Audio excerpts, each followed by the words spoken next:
주시는 하나님의 말씀은 구약 성경 다니엘 7장 25절 말씀입니다. 다니엘 7장 25절입니다. 한 목소리로 함께 읽으시겠습니다. 그가 장차 지극히 높으신 이를 말로 대적하며 또 지극히 높으신 이의 성도를 괴롭게 할 것이며 그가 또 때와 법을 고치고자 할 것이며 성도들은 그의 손에 붙임 바 되어 한 때와 두 때와 반 때를 지내리라. 아멘. 이제 담임 목사님께서 나오셔서 차별금지법은 공사나 전략이다 라는 제목으로 하나님의 말씀 선포해 주시겠습니다.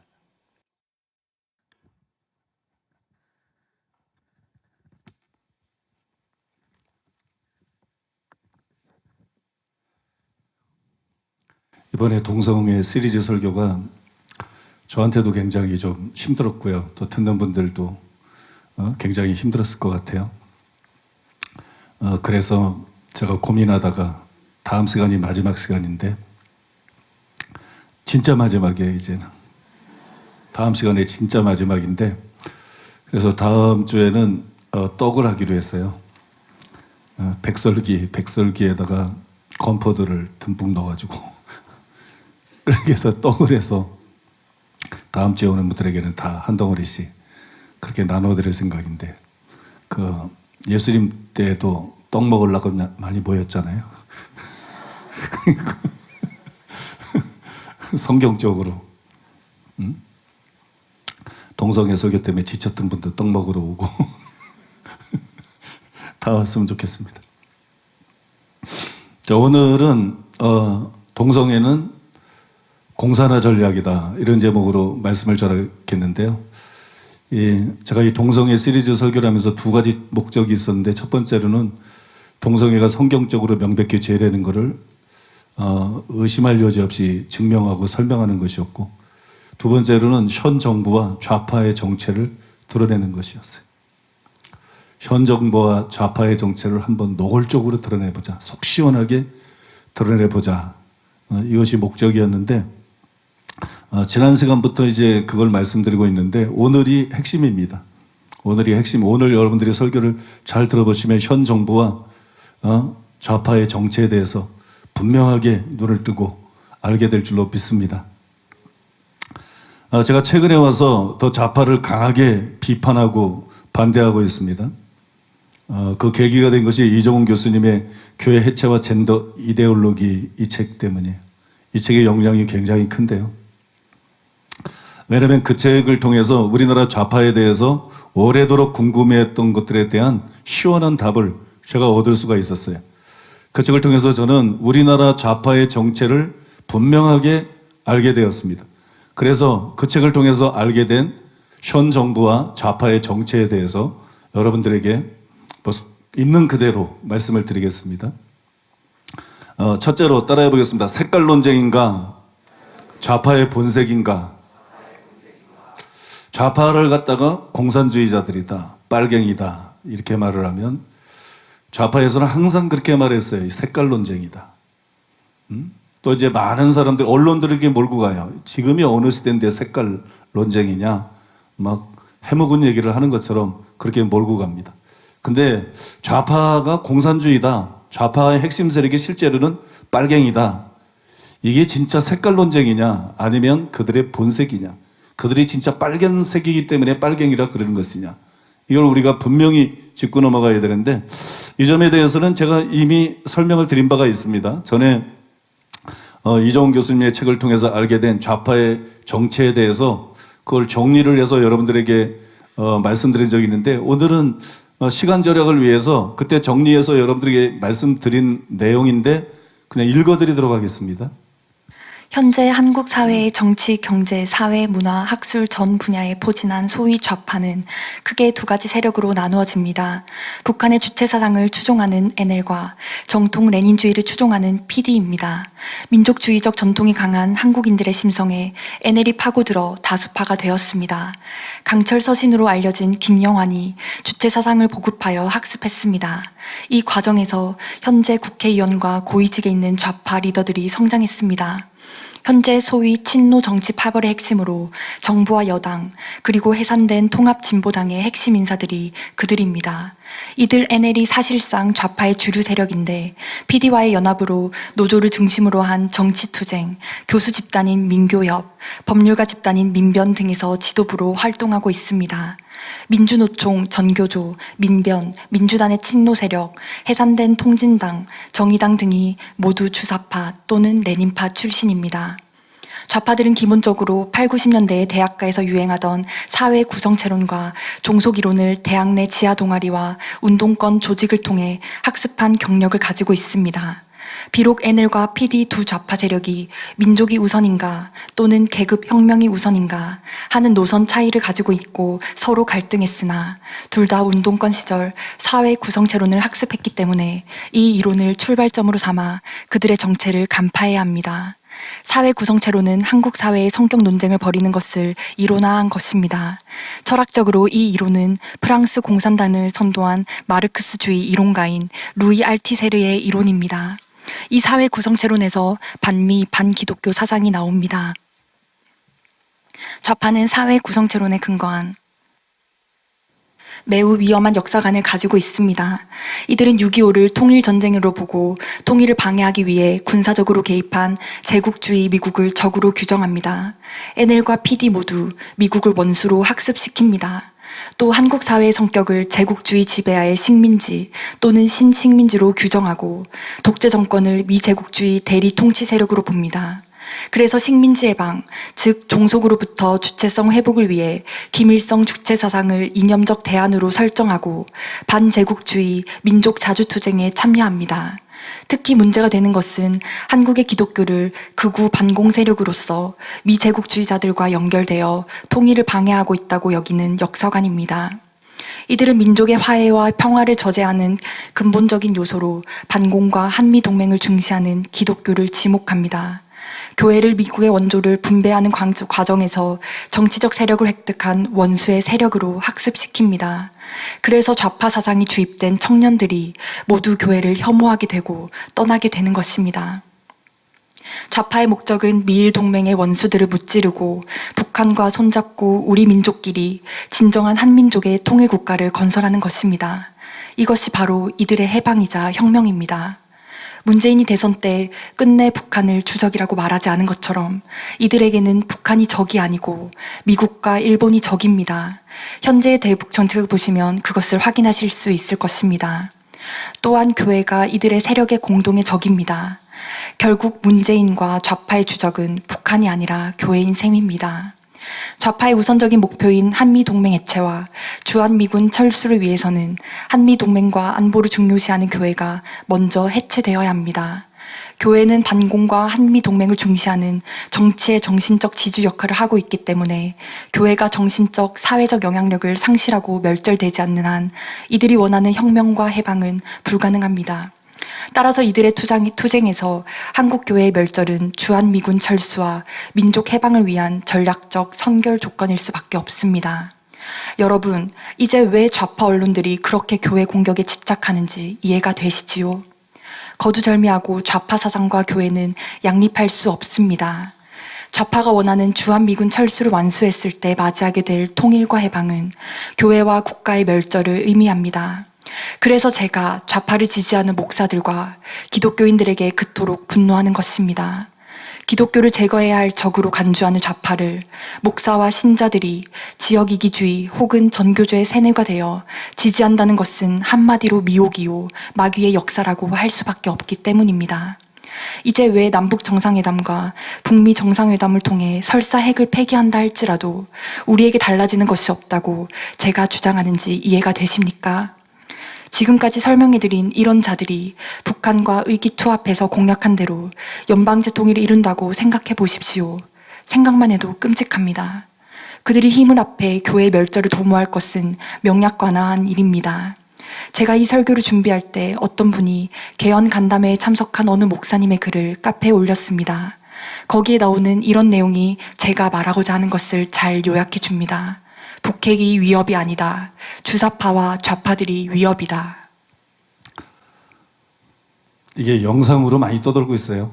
전에 제가 이걸 설교 중에 얘기를 했는데 그 영상 편집이 돼가지고 뭐 굉장히 많은 사람들이 보는 것 같더라고요. 여러 목사님들, 여러 계층에서 봤다는 연락이 오는데요. 아무튼 저는 그 전까지 좌파가 그저 친북 혹은 종북 성향의 세력들이다. 그 정도로 생각을 했어요. 그 정도로 생각을 했는데 이 정도인 줄은 몰랐어요. 이것이 사실이라면 진짜로 빨갱이라는 얘기입니다. 이게 사실이면 빨갱이죠. 이게 사실이라도 빨갱이가 아니다. 정신병자예요. 이게 사실이면 빨갱이라는 얘기인데 이 말을 도대체 어디까지 내가 믿어야 되는가 그런 고민이 생겼어요. 그래서 사실 확인을 위해서 우리 교회 교역자 중에 운동권 출신이 있어요. 운동권 출신도 있고 또 그 당시까지 좌파를 지지하는 그런 교역자도 있었어요. 그래서 제가 이제 그분들에게 한번 연락을 취해보라 그랬어요. 그래서 이종훈 교수님이 그 좌파 운동권에서 이렇게 가르쳤다 그러는데 이렇게 사람들을 교육하고 가르친다 그러는데 이게 사실이냐? 정말 옛날에 운동권에 몸담고 있었을 때 이렇게 가르치더냐? 이건 완전 빨갱인데 이거는 친북이 아니다, 종북이 아니다, 이건 공산주의다. 이건 완전히 빨갱인데 정말 이렇게 가르치느냐? 그렇게 물어봤어요. 그랬더니 그 목사님들이 전부 하는 말이 실제로 그렇게 가르쳤다는 거예요. 그러니까 여러분, 실제로 여러분 좌파는 빨갱이 세력이라는 것이 드러난 것이에요. 얼마 후에 저는 믿을 수 있는 기사들을 통해서 이 사실을 재확인할 수가 있었습니다. 2018년 3월 7일 미래한국신문에 이런 기사가 났습니다. 80년대 학생운동은 공산주의 운동이었다. 지금 제가 말씀드린 걸 그대로 확증해주는 제목이에요. 80년대 학생운동은 민주화운동이 아니었다. 공산주의 운동이었다.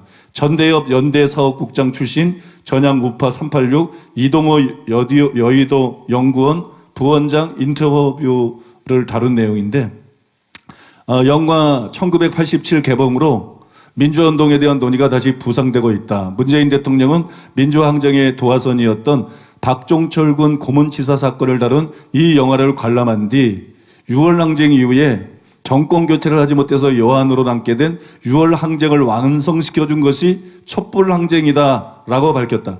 박근혜 정부를 탄핵한 뒤 촛불혁명을 통해 들어선 문재인 정부의 성격을 6월 항쟁의 연장선으로 본 셈이다. 그렇다면 당시 학생운동권이 주도한 민주항쟁은 과연 순수한 민주화 운동이었을까?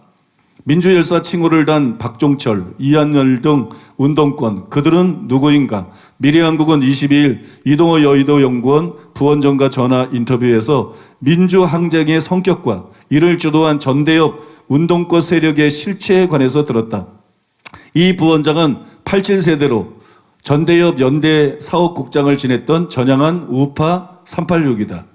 그리고 이제 전화로 이런 질문을 던졌습니다. 영화 1987로 민주운동에 대한 논의가 다시 조명되고 있습니다. 영화는 박종철 고문치사 사건을 둘러싸고 대공수사처 등 진실을 은폐하려는 측과 밝히려는 측의 갈등, 그 과정에서 민주화에 눈떠가는 시민들을 그리고 있습니다. 영화 속에서 박종철은 아무것도 모르고 끌려가 고문당해 사망한 모습으로 그려져 있고 이한열도 독재 권력의 저항, 민주화에 대한 열망으로 가득한 정의감 넘치고 순수한 학생으로 그리고 있는데요. 이렇게 질문을 했어요. 그랬더니 뭐라고 대답을 했냐면 박종철은 PD, 이한열은 NL계입니다. 막스 레닌주의, 공산주의로 무장한 지하서클에 속한 사람들이었어요. 단지 민주화를 바란 순수한 학생들이 아닙니다. 김철홍 장신대 교수가 얼마 전 펜앤드마이크에 기고한 1987년 실제와 영화 그리고 2017년이라는 글에서 정확히 잘 설명하고 있습니다. 여러분, 촛불 항쟁을 통해서 결국 6월 항쟁에서 못 이룬 꿈을 문재인 정부가 이뤘다 이렇게 말을 했는데 그 6월 항쟁은 민주화 세력이 아니었다는 거예요. 그거는 여러분 그 공산화 운동이었다는 거예요. 그럼 이 정부가 어떻다는 얘기예요? 이 정부의 정체를 여러분 스스로 드러내고 있는 거 아닙니까? 제가 이 기사를 읽고 즉각 그 장신대 김철홍 교수님의 글에 그게 설명이 잘 돼 있다 그래서 장신대 김철홍 교수님의 글을 검색해 봤어요. 그리고 그걸 찾아냈는데 그거 읽고 더 충격을 받았어요. 내용이 굉장히 중요하기 때문에 상당히 깁니다. 상당히 길더라도 여러분들에게 읽어드릴 테니까 주의 깊게 잘 들어주시기를 바랍니다. 김철옹 칼럼 1987년 실제와 영화 그리고 2017년 영화가 보여주지 않은 30년 전 6월 항쟁의 한 불편한 진실 알고 있나? 시간 지나 보니 진정한 승자는 주사파였고 패자는 자유민주주의 세력. 지난 한겨울 태극기 시위대는 30년 만에 각성한 넥타이 부대. 좌파가 장악한 교육의 주도권부터 되찾아와야 한다. 영화 1987년을 2017년 12월 31일 저녁 10시에 보았다. 영화를 본 뒤 머리에 떠오른 첫 번째 생각은 맞다. 2017년에 우리가 경험한 모든 일은 사실 1987년에 시작된 일이다 였다. 1987년에 심겨진 씨앗이 30년 동안 자랐고 그 결과 우리는 2017년을 수확하게 되었다. 도대체 1987년에 무엇을 심겼기에 30년 후 우리는 대통령 탄핵과 친북, 친중 성향의 전부를 맞이하는 쓴 경험을 하게 되었을까? 영화 1987년은 나를 30년 전 역사의 그 자리로 데리고 가서 처음부터 무엇이 잘못되었는지 한 수 한 수의 복기를 통해 다시 깨닫게 해주었다. 영화 1987년에 많은 인물이 등장하지만 스토리 중심 인물은 박종철 군이다. 서울대 언어학과 3학년이었던 그는 87년 1월 13일 자정의 하숙집에서 연행된 지 하루 만에 치안본부 대공수사단 조사실에서 물고문으로 사망했다. 영화는 그의 죽음이 87년 6월 항쟁의 기폭제가 되었다는 것만을 묘사할 뿐 경찰이 왜 그를 연행했는지는 자세히 설명하지 않고 단순히 그를 민주주의를 위해 싸우던 학생으로만 묘사한다. 과연 그는 순수한 의도로 자유민주주의를 위해 싸우는 학생이었을까? 박종철 군은 당시 학생운동권 안에서 재헌의회 그룹이라는 불리는 집단에 소속되어 있었다. 85년 2월 총선에서 김영삼, 김대중, 양 김씨의 신민당이 제1야당이 되고 이들이 대통령 직선제 헌법 개정을 요구하면서 개헌 국면이 시작되었다. 당시 재헌의회 그룹은 직선제 개헌 투쟁에 참여하기를 꺼려했다. 왜냐하면 직선제 개헌 투쟁은 결국 정치적 주도권을 뿌띠부르주아 세력인 신민당에게 넘겨주게 될 것이라고 보았기 때문이다. 재주는 곰이 부리고 돈은 왕서방이 버는 결과를 피하기 위해서 그들이 선택한 전술은 재헌의회 소집을 요구하는 것이었다. 러시아에서 1917년 이원 맨세비키 혁명이 성공한 뒤 레닌과 볼셰비키는 맨세비키가 주축이 된 임시정부를 무너뜨리고 혁명의 공간을 만들어내기 위해 재헌의회를 소집할 것과 권력을 노동자, 농민, 병사, 소비에트에 넘길 것을 주장한 바가 있다. 박종철 군이 속한 재헌의회 그룹은 러시아 혁명에서 영감을 받아 파쇼와의 개헌 반대, 혁명으로 재헌의회라는 구호를 채택하고 86년 5월부터 혁명 투쟁의 전위부대가 되어 비타협적인 선도적 투쟁을 시작했다. 박종철 군도 그리고 그를 고문해서 검거하고자 했던 서울대 사회학과 81학번 박종훈 군도 사실 자유민주주의를 위해 싸운 것이 아니라고 보인다. 그들이 궁극적으로 원한 것은 인민민주주의였다. 그들은 대학문화연구회라는 지하 서클 소속이었고 그들의 구호는 그들이 마르크스 레닌주의를 학습했고 볼셰비키 혁명을 모델로 레닌을 롤 모델로 하여 공산혁명 운동을 하고 있었다는 점을 암시한다. 재헌의회 그룹은 당시 주사파인 NL파와 대립하고 있던 영향력 있는 학생운동 세력이었다. 당시 20대의 어린 나이였다는 것과 전술 선택의 미숙함을 감안한다 하더라도 이들이 당시 공산주의 이념을 추구하고 있었다는 사실은 부정하기 어려워 보인다. 그러나 영화 1987년은 이런 점을 전혀 보여주지 않는다.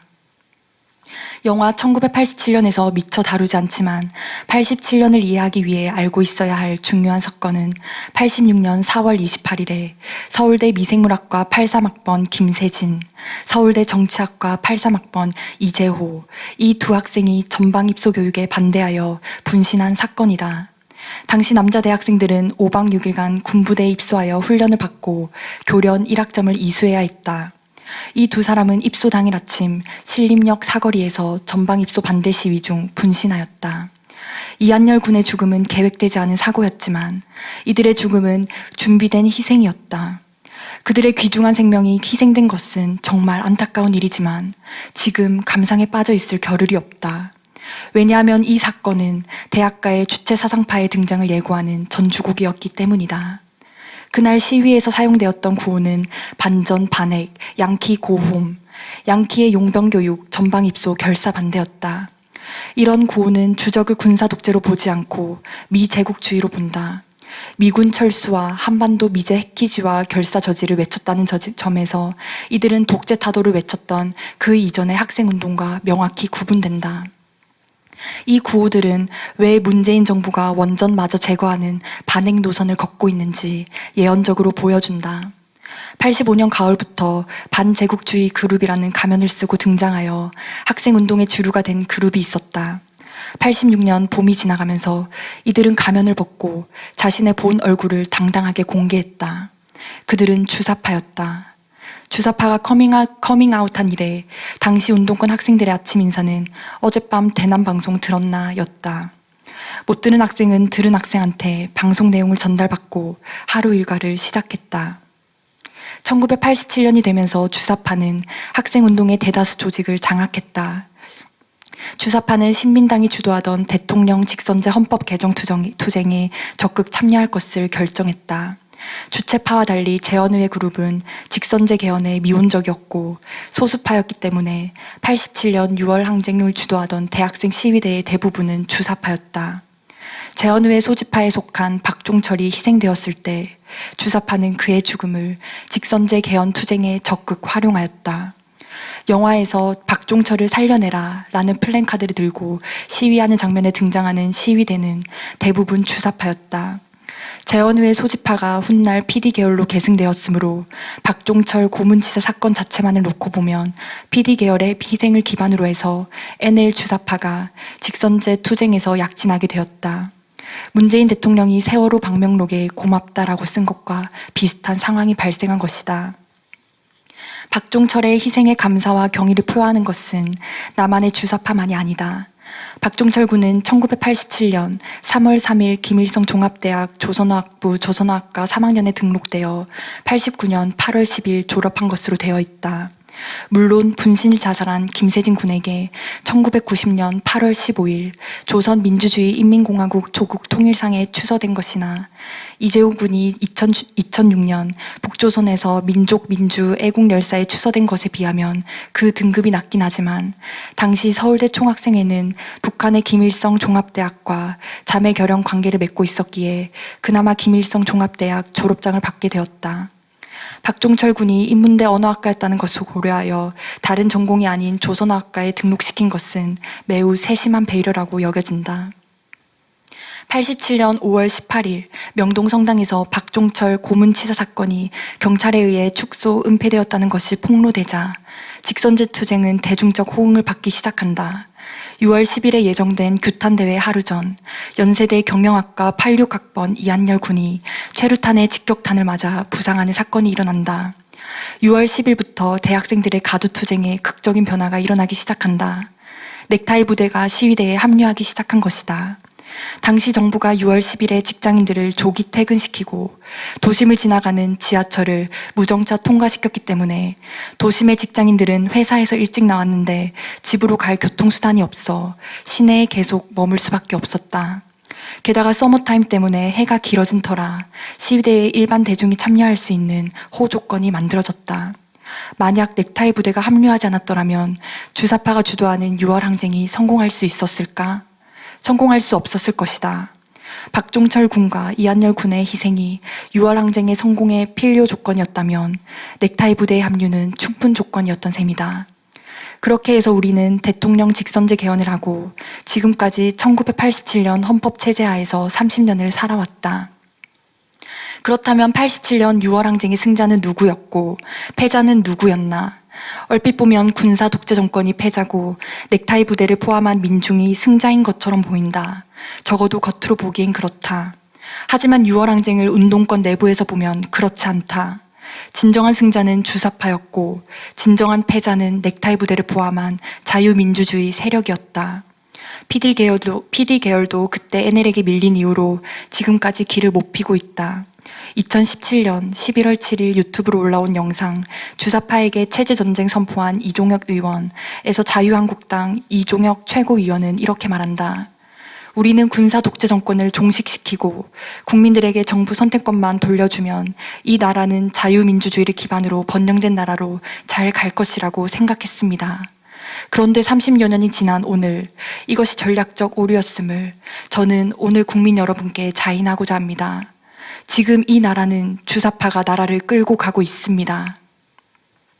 1987년에 대통령 직선제 헌법 개정에 성공한 김영삼 개회 후에는 30년이 지난 후에 이렇게 말한 셈이다. 우리가 속았다. 그러나 어디 속은 게 이종혁 최고위원뿐이겠는가? 사실 넥타이 부대도 속았고 먹모르고 시위에 참가한 모든 대학생, 시민들이 다 속았다. 넥타이 부대의 승리는 결국 주사파에게 내다바이 당했다. 호언철폐, 독재타도라는 구호를 만든 사람들이 어떤 사람들인지 몰랐기에 당했다. 당시 30대, 40대 넥타이 부대는 30년의 세월이 흐른 2017년에 우리가 속았다라는 것을 깨닫고 거리로 태극기를 들고 뛰쳐나왔다. 2017년의 태극기 부대의 60대, 70대는 다름 아닌 1987년의 넥타이 부대다. 2017년 3월 1일 서울 도심에 태극기를 들고 모인 수십만의 시위대는 30년이라는 긴 기만의 세월을 보내고 이제 거짓에서 깨어나 각성된 시민이다. 이들은 영화에서 등장하는 넥타이 부대를 보면서 어떤 느낌을 가질까? 직선제 개헌이 성공한 뒤 신민당은 전국의 주도권을 갖게 되었고 주사파를 포함한 반국가 세력은 신민당의 그늘 뒤에서 민주화 세력이라는 완장을 차고 신분 세탁을 할 수 있게 되었다. 1987년부터 민주화 세력은 자유민주주의를 확장해왔고 그 과정에서 주사파의 세력과 영향력도 함께 확장되어 왔다. 민주화 세력 내부에 본질적으로 성격이 다른 두 개의 세력이 섞여 있었지만 자유민주 세력과 인민민주 세력은 서로를 도와주고 보호해 주었다. 그래서 반국가 세력을 제거하려고 하면 왜 민주화 세력을 탄압하느냐라고 야단치면서 국가보안법을 무력화시켰다. 대표적인 것이 김승규 당시 국정원장이 386 운동권 출신의 간첩단 사건인 1심의 사건을 수사하다 노무현 대통령으로부터 이제 그만하시라고 권유받고 사임한 사건이다. 그래서 남조선 인민해방 혁명을 위해 직업적 혁명가들이 움직일 수 있는 공간이 점점 더 넓어져 왔다. 그래서 2017년 드디어 1987년 6월 항쟁의 주체가 당당하게 청와대에 입성하게 되었다. 여러분, 이 두 가지 기사를 통해서 중복 체크가 되는 것이, 중복 확인이 되는 것이 80년대 운동권 좌파는 공산주의자들이었다. 빨갱이였다. 그겁니다. 그 다음에 지금 좌파도 바로 공산주의자다. 그 핵심 세력들이 공산주의자고 그리고 빨갱이다. 이거예요. 이게 명백한 사실이기 때문에 이게 여러분 우리 교육자들을 통해서 확인이 됐죠. 이정은 교수님은 워낙 그쪽 사람이었기 때문에 그걸 알고 폭로를 했죠. 우리 교육자들이 자기가 경험한 걸, 그 다음에 또 연대 사업국장을 했던 그죠? 그 사람이 원래 빨갱이였던 거지. 근데 그 사람이 전향하고 난 다음에 이 모든 게 사실이다. 그 민주화 운동은 아니다. 그러면서 폭로를 했죠. 그 다음에 장신대 김철원 교수가 여러분 자세히 조사를 해가지고 이 모든 사실을 드러내서 방금 읽어드린 것이 바로 여러분 그 글이에요. 그러니까 여러분 좌파는 우리가 생각하는 것처럼 단순히 종북이 아니에요. 단순히 친북이 아니에요. 이거는 공산주의 세력이에요. 이거는 여러분 명백히 빨갱이 세력이에요. 그래서 법원도 문재인을 공산주의자다 이렇게 비판한 것에 대해서 죄를 묻지 않고 있어요. 왜냐하면 사실이기 때문에. 그 기사 중에 하나를 여러분들에게 읽어드리겠습니다. 문재인 허위글 비방, 신년희 구청장 1심서 벌금 800만 원. 서울중앙지법 형사합의 21부는 9일 공직선거법 위반 등의 혐의로 기소된 신 구청장의 공소 사실을 일부 유죄로 인정해 벌금 800만 원을 선고했다. 재판부는 문 후보가 과거 노무현 대통령의 비서실장을 지내며 친정부 언론에만 대규모 자금을 지원하고 대통령 비자금을 조성했다는 등 허위 사실을 적시한 부분은 공직선거법 위반과 명예훼손에 해당한다고 판단했다. 다만 문 후보를 가리켜 양산의 빨갱이라거나 공산주의자라고 표현한 것이 허위의 사실을 적시한 게 아닌 주관적 평가라고 판단했다. 재판부는 특정인이 공산주의자인지는 판단하는 사람의 가치관에 따라 상대적인 측면이 있고 공산주의자에는 사회적으로 다양한 의미가 있다며 공산주의자에 대한 객관적인 지표도 존재하지 않는 만큼 사실 적시라고 보기는 어렵다고 말했다. 이에 따라 공산주의자라는 메시지를 전송한 것이 선거에 영향을 미치려는 의도이긴 하지만 허위 사실 유포에 따른 명예훼손에 해당하지 않는다고 판단했다. 문재인 후보가 그렇게 해서 양산의 빨갱이다, 공산주의자다 그렇게 비판을 하고 또 문자도 보내고 그랬는데 법에서 이거를 결국 단죄를 못했어요. 단죄를 못했죠. 그래서 여러분들이 정말 잘 생각하셔야 돼요. 좌파가 공산주의자라고 말하는 것이 이게 진짜 색깔 논쟁인가? 저는 색깔 논쟁 아니라고 생각해요. 그들이 빨간색이니까 빨갱이라고 그러는 거지. 그들이 공산주의 사상을 갖고 있으니까 공산주의자라 그러는 것이, 그거는 그들의 정체지 절대로 색깔 논쟁이 아니라고 믿습니다. 두 번째로 따라해 보겠습니다. 차별금지법이 공산화 전략이라는 것을 아는가? 인터넷에 널리 퍼져 있는 이종훈 교수님의 동성애와 이데올로기 이 강의 영상이 있는데요. 이 영상의 내용 중에서 가장 충격적인 게 뭐냐? 동성애를 포함한 차별금지법이 공산화 전략이다. 이 폭로였어요. 사실 여러분, 저도 전에는 전혀 생각해보지 못한 거예요. 성경에 동성애가 위배가 되니까 동성애 차별금지법을 반대를 했어도 이 동성애 차별금지법이 공산화 전략이라는 거는 꿈에도 생각을 못 해봤어요. 그런데 이종훈 교수가 그 강연에서 동성애 차별금지법은 단순히 동성애자들을 위한 것이 아니다. 공산화를 위한 공산화 전략이다. 그래서 현 정부와 그런 좌파들이, 그 좌파 당이나 단체들이 그렇게 집요하게 여기에 매달리고 있는 것이다. 그걸 여러분 폭로를 했어요. 이것은 교회체와 젠더 이데올로기라는 그 이종훈 교수님의 책에도 자세히 기록이 되어 있습니다. 그래서 그걸 소개해 드리겠는데요. 먼저 그 책 서론에 나오는 부분을 제가 읽어 드리겠습니다. 동성애 정치 투쟁과 사회주의 혁명은 어떤 관계가 있을까? 우리는 그동안 순진하게도 동성 간의 애정행각이나 성도덕의 측면에서만 동성애를 인식해 왔다. 유럽에서도 동성애를 정치 투쟁의 전략 전술로 활용하는 세력들은 당당히 동성애 정치 투쟁을 사회주의 혁명 그 자체라고 밝히고 있다. 2011년 이스트 런던 자강식 행진의 조직자로 활동했던 콜린 윌슨과 사회주의 역사학자 노라 칼리는 동성애자 억압에 맞서는 투쟁은 자본주의 사회를 철폐하고 자본주의가 왜곡한 성과 성 역할을 바로잡는 투쟁이다. 여기서 핵심은 노동계급이 주도하는 사회주의 혁명을 통해서만 이런 변화를 이룰 수 있다라고 주장했다. 이들은 성과 성 역할 등 가정을 구성하는 인간의 성을 정치와 권력의 문제로 인식한다. 또한 기독교를 철저하게 적으로 간주한다. 자본주의를 철폐하려면 이것을 지탱하고 있는 가족제도와 인간의 성을 혁명적으로 재구성해야 할 뿐만이 아니라 그 배경에 정신적인 지주로서 존재하는 교회를 파괴하지 않으면 안 된다는 혁명적 사명을 갖게 된 것이다. 서유럽 좌파들은 스탈린 시대의 소련이 보여준 현실에 괴로워했다.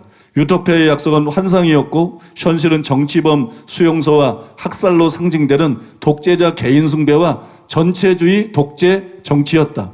루이 알트세르의 소련에 대한 비판과 마르크시즘의 위기에 대한 성찰을 재인식할 필요가 있다. 유럽이 2차 세계대전의 상처를 회복하고 경제적 번영을 누리던 시기에 발생한 68 혁명은 볼세비키와 소련이 추구한 형태의 혁명이 아닌 새로운 세계 변혁의 길을 예비했다. 마오쩌둥의 문화혁명을 유럽의 신세대 좌파들이 자신들의 취향에 맞게 변형 수용한 인간 개조의 혁명이 전개된 것이다.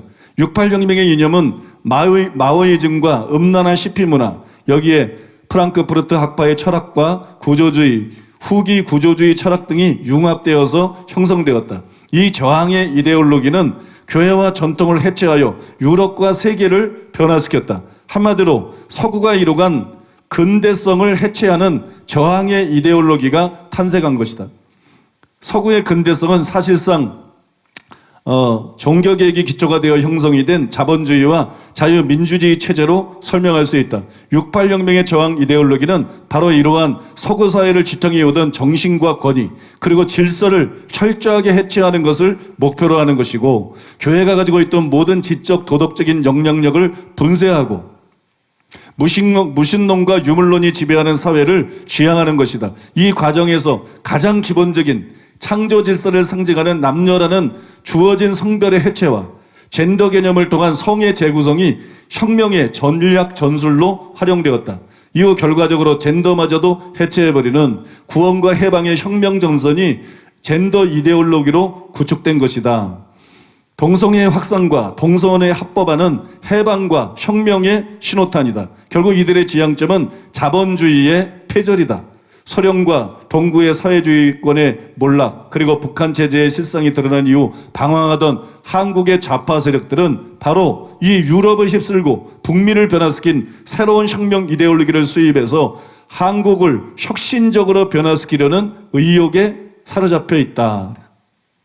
간단히 얘기하면 동성애 차별금지법은 그냥 인권을 위한 법이 아니고, 단순히 인권을 위한 법이 아니고, 동성애 차별금지법은 공산화를 위한 공산화 전략이다. 그 내용이에요. 같은 책에 보면 여러분 이 사실을 밝혀주는 많은 언급들이 있는데, 그 중에 네 가지만 여러분들에게 추려서 좀 읽어드리겠어요. 네 가지를 차례대로 읽어드리겠습니다. 푸코, 데리다, 들레즈, 라캉 등으로 상징되는 프랑스의 좌파 철학들이 쏟아져 나오면서 본격적으로 21세기는 해체의 시대로 접어든다. 이들의 철학적 목표는 해체이다. 이들의 이론적, 실천적 목표는 바로 종교개혁으로 구성된 서구의 근대성을 해체하는 것이다. 성적 금기의 출발인 기독교 문명의 해체를 위해 창조 질서를 파괴하는 정치적 선명성 등의 이유로 동성애가 정치 투쟁과 혁명의 전략 전술로서 중요해지는 것이고, 투쟁의 본질은 종교개혁으로 형성된 서구의 근대성과 이로 인해 형성된 자본주의를 해체하는 혁명과 해방에 있다. 한국교회가 바로 이 거대한 이데올로기의 구조를 인식해야만 이들의 공격으로부터 교회와 자본주의, 자유민주주의 체제를 지킬 수 있다.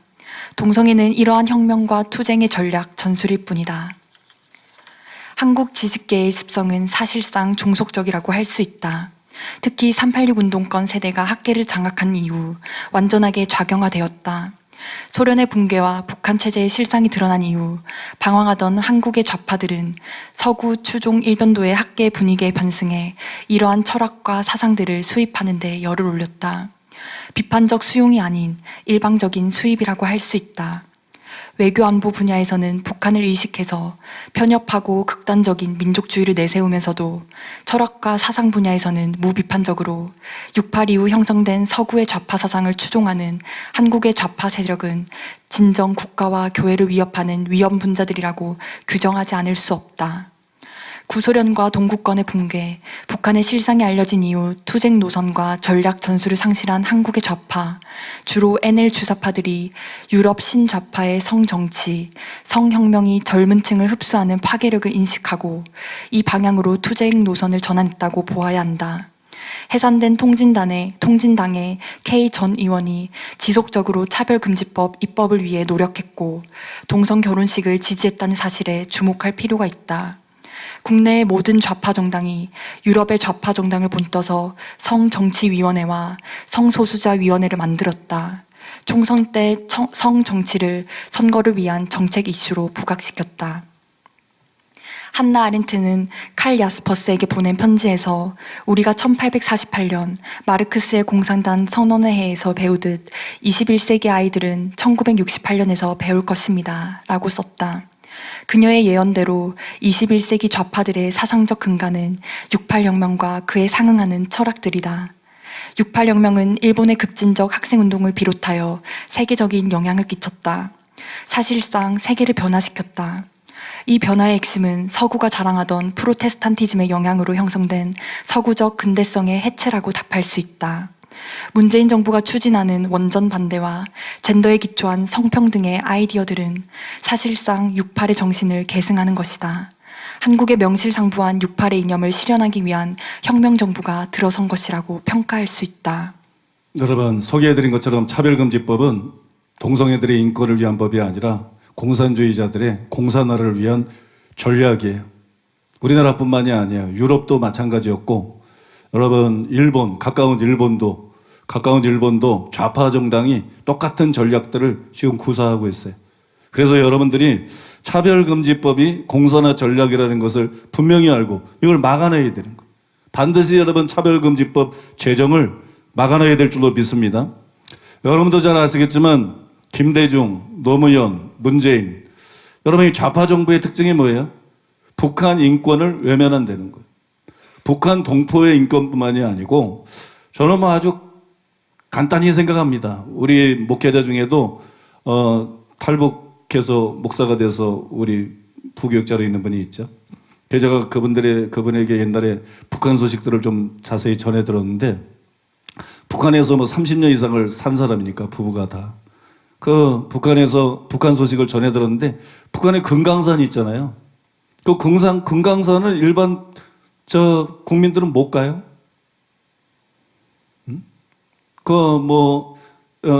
당에서 높은 사람이나 아니면 외국인들만 갈 수 있지, 그 나라에서 금강산을 못 가요. 이동의 자유가 없죠. 여러분이 잘 아는 거죠. 전 그게 굉장히 피부에 와닿더라고. 산을 좋아하니까. 산을 좋아하는데 그 나라에 사는데 금강산을 못 간다. 이게 말이 안 되잖아요. 개를 줄을 묶어놔가지고 끈을 묶어놔가지고 마음대로 못 다니게 하고, 그죠? 그 안에서만 살게 하는 것처럼 여러분, 북한 동포 2천만이 좀 약간 개보다 긴 줄? 약간 개보다 긴 끈에 매어가지고 여러분 지역을 벗어나지 못하고, 군인도 아닌데 지역을 벗어나지 못하고 그렇게 맴돌고 살고 있는 거예요. 이런 데가 북한이란 말이에요. 그러면 사람이면 자기가 그렇게 사는 게 싫으면 북한 동포 인권을 생각해야죠.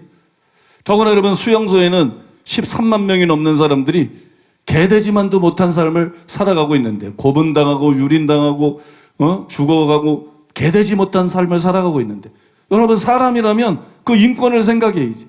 그들을 구할 생각을 해야죠. 북한 정권을 붕괴시키고 그들을 구출할 생각을 해야지. 근데 김대중은 달랐어요. 노무현도 달랐어요. 문재인도 똑같아요. 무너지는 걸 원치 않는데요. 그 체제가 무너질까봐 햇볕 정책을 하고, 그 체제가 무너질까봐 지금도 여러분 얼마나 퍼다 주려고 호시탐탐 기회를 노리고 있습니까? 여러분, 저는 여기에 대해서 굉장히 분노하는 사람이에요. 제가 여러분 좌파를 반대하는 가장 큰 이유 중에 하나가 그거예요. 네가 사람이면 북한 동포도 사람이지. 네가 사람이면 북한의 그 수용소에 있는 사람도 사람이지. 왜 너만 중요하고 네 지역만 중요하고 북한 동포는 그냥 아무래도 괜찮은 것이냐? 그러니까 나는 좌파를 굉장히 악하게 봅니다. 좌파를 굉장히 악하게 봐요. 여러분, 최근에는 또 탈북 식당 종업원 13명을 북송시키려고 여러분 그렇게 시도도 하지 않았어요? 그런데 이처럼 인권에 무관심한 자들이 왜 동성애자들의 인권에는 그렇게 적극적이냐? 왜 동성애자들의 인권에는 그렇게 집착하고 동성애를 포함한 차별금지법을 제정하기 위해서 그렇게 끊임없이 시도를 하고 열심을 내고 있느냐? 이해할 수가 없는 거죠. 진짜 여러분, 진짜로 햇볕이 필요했던 사람은 누구예요? 햇볕전 짓거리는데 북한 동포였어요. 김정은이 아니었어요. 공산당이 아니었어요. 김대중의 햇볕 정책은 김정일을 위한 햇볕 정책이었어요. 간단히 얘기해서 김정일을 살린 거였어요. 태영호가 와서 그 책에도 다 말한 것처럼 망해가는 나라를 김대중이 살린 거예요. 햇볕 정책으로 여러분 다시 살려준 거예요. 진짜 햇볕이 필요한 사람, 진짜 지원이 필요한 사람은 내버려 두고, 여러분 독재자들을 좌파가 계속 도와왔다고. 그리고 인권은 외면해 왔어요. 이런 사람들이 왜 차별금지법에 대해서, 동성애자들의 인권에 대해서 그렇게 집착을 하는가? 이유는 하나입니다. 사상 때문입니다. 동성애자들을 위한 것도 아니에요. 동성애자들을 위한 것도 아니고 단지 자기들의 사상 때문이에요. 그 다음에 여러분, 자기들의 사상에 맞는 세계를 만드는 것, 그런 세상을 건설하는 것, 거기에 여러분 이것이 전략이기 때문에, 주요한 전략이기 때문에, 중요한 전략이기 때문에. 이게 왜 전략이냐? 교회를 무력화시킬 수 있기 때문에. 교회를 무력화시킬 수 있기 때문에 여러분 그 일에 그렇게 열심을 내고 있는 것이에요. 세 번째로 따라해 보겠습니다. 북한이 주적이 아니라면 과연 누가 주적인가? 지난 대선 때 여러분 다 아시겠지만 문재인 후보가 끝까지 북한이 주적이라는 말을 하지 않았어요. 근데 그런 사람을 또 국민들이 뽑았어요. 또 그런 사람을 목사들이 지지를 하고 그런 사람을 또 기독교인들이 지지를 해서 나라가 이 지경이 되게 만들었어요.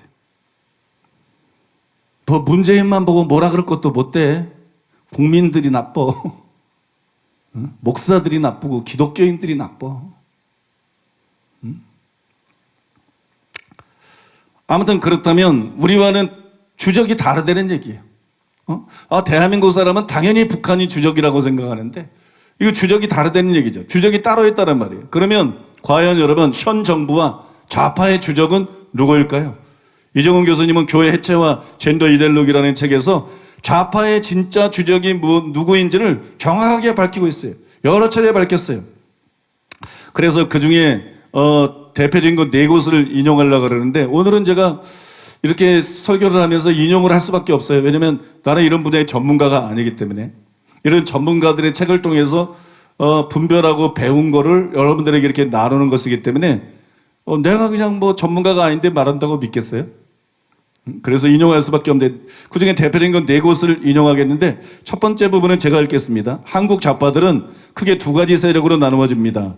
북한의 주체사상을 추종하는 NL과 정통 레닌주의를 추종하는 PD입니다. NL과 PD는 미국을 원수로 학습합니다. 남한을 미국의 신식민지 또는 식민지로 규정하고 독재 정권을 미제국주의 대리 통치 세력으로 봅니다. 또한 교회를 극우 반공주의로 규정하고 미국의 원조를 분별하는 과정에서 정치적인 헤게모니를 획득한 원수의 세력으로 학습시킵니다. 이것이 영적 전쟁이라는 것입니다. 이러한 좌파 사상이 주입된 청년들은 모두 교회를 혐오하게 됩니다. 결국 이들은 한미동맹의 원수들을 무찌르고 북한과 손잡고 우리 민족끼리 진정한 한민족의 통일국가를 건설해야 한다고 믿습니다. 이것이 바로 이들의 해방이자 혁명입니다. 이들에게는 북한이 적이 아니고 미국과 일본이 적입니다. 현재 대북 정책을 보시면 이들의 생각을 알 수가 있습니다. 현재 민주노총, 정교조, 민변, 민주당의 친노 세력, 해산된 통진당, 정의당 등은 모두 이들 주사파 또는 레닌파 출신입니다. 교회는 이들 세력의 공동의 적인 것입니다. 좌파 언론들이 왜 그렇게 교회 공격에 집착하는가는 이러한 배경을 보시면 쉽게 아실 수 있습니다. 이제 여러분들에게 좀 익숙해진 내용이죠. 여러분들에게 좀 익숙해진 내용인데 좌파에서 잘하는 말이 뭐냐? 우리 민족끼리예요. 우리 민족끼리. 여러분 우리 민족끼리 좋은 말 같죠? 그게 좋은 말이에요? 악한 말이에요? 이거는 악한 말입니다. 왜 그러느냐? 우리 민족끼리가 기준이 될 수 없어요. 선과 악이 기준이 되지. 여러분 자유냐 억압이냐 선이냐 악이냐 인권이냐 인권을 유린하는 거냐 이런 게 기준이 되지. 다 팽겨쳐놓고 우리 민족끼리라는 거야. 그러니까 북한 같은 저런 살인마 북한 같은 공산주의에서도 이단 아니에요? 북한 3대 세습체제는 저거는 뭐 신흥 종교 같은 거 아닙니까? 신흥 종교, 이단 종교 같은 것인데 아무것도 안 묻는 거예요. 아무것도. 어떻게 국민들을 유린하고 굶어 죽이고 고문하고 수용소에 가두고 뭐 어떻게 하든 아무것도 안 묻는 거야. 그냥 우리 민족끼리. 나 이게 정치적인 이단이라고 생각해. 이건 정치적인 이단이다. 공산주의는 주사파는 이건 없어져야 될 정치적인 이단 사상이다. 어떻게 여러분 우리 민족끼리입니까? 우리 민족끼리 뭉쳐서 뭐 하겠다는 거예요? 자유가 없으면, 거기에 인권이 없으면, 거기에 종교의 자유가 없으면, 거기에 진짜 정의가 없으면. 그래서 저는 우리 민족끼리라는 말보다 가증한 말이 없다고 생각해요. 우리 민족이 뭐가 달라요? 여러분 한국 사람이나 일본 사람이나 뭐가 달라요? 여러분 그냥 한국에 태어난 거예요. 여러분이 일본에 태어났으면 일본 사람인 거고, 여러분이 중국에 태어났으면 중국 사람인 거고, 미국에 태어났으면 미국인인 거고, 아프리카에 태어났으면 아프리카 사람인 거고. 우리가 결정할 수 있는 게 아니에요. 그냥 하나님께서 어느 나라에 태어나시게 하신 거예요. 그리고 똑같은 사람이에요. 어느 나라에 태어났다 그래서 다른 게 없어요. 한국인이 뭐 따로 구별되어 있는 게 아니에요. 그냥 똑같은 사람인 거예요. 똑같은 사람. 근데 지금 어느 시대인데 이런 지구촌 시대에 여러분 우리 민족끼리 이게 정말 터무니없는 말인 거거든요. 아무튼 그 책에 나오는 현 정부와 좌파의 주적은 누군가 이건데 다음 부분은 우리 자매님이 읽겠습니다. 사회 구성체론과 반미, 반기독교 사상. 사회 구성체론이란 한국 사회의 성격 논쟁을 벌이는 것을 이론화한 것이다. 주류 다수파에 해당하는 NL 계열은 민족주의를 배경으로 관료 독점 자본과 이에 따른 해외 자본에 의한 한국 사회의 종속을 강조한다. 한국 사회의 성격을 제국주의 지배하의 식민지 또는 신식민지로 규정한다. 따라서 이들은 식민지 해방, 즉 종속으로부터 주체성 회복을 위해 김일성 주체 사상을 이념적 대안으로 설정하고 반제국주의 민족 자주 투쟁에 참여하게 되는 것이다. 군부 독재 세력은 미제국주의 통치자들의 대리 통치 세력이 된다. 여기서 미국의 원조는 특히 중요한 위치를 차지하는데 이를 분배하는 과정에서 분단 전 형성된 서북 지역의 기독교 세력이 미국을 등에 업고 남한의 강력한 정치 세력이 되었다고 본다. 결국 기독교와 미국 미제국주의를 타도하여 주체적인 국가를 건설하는 혁명이 이들의 지상 과제가 된다.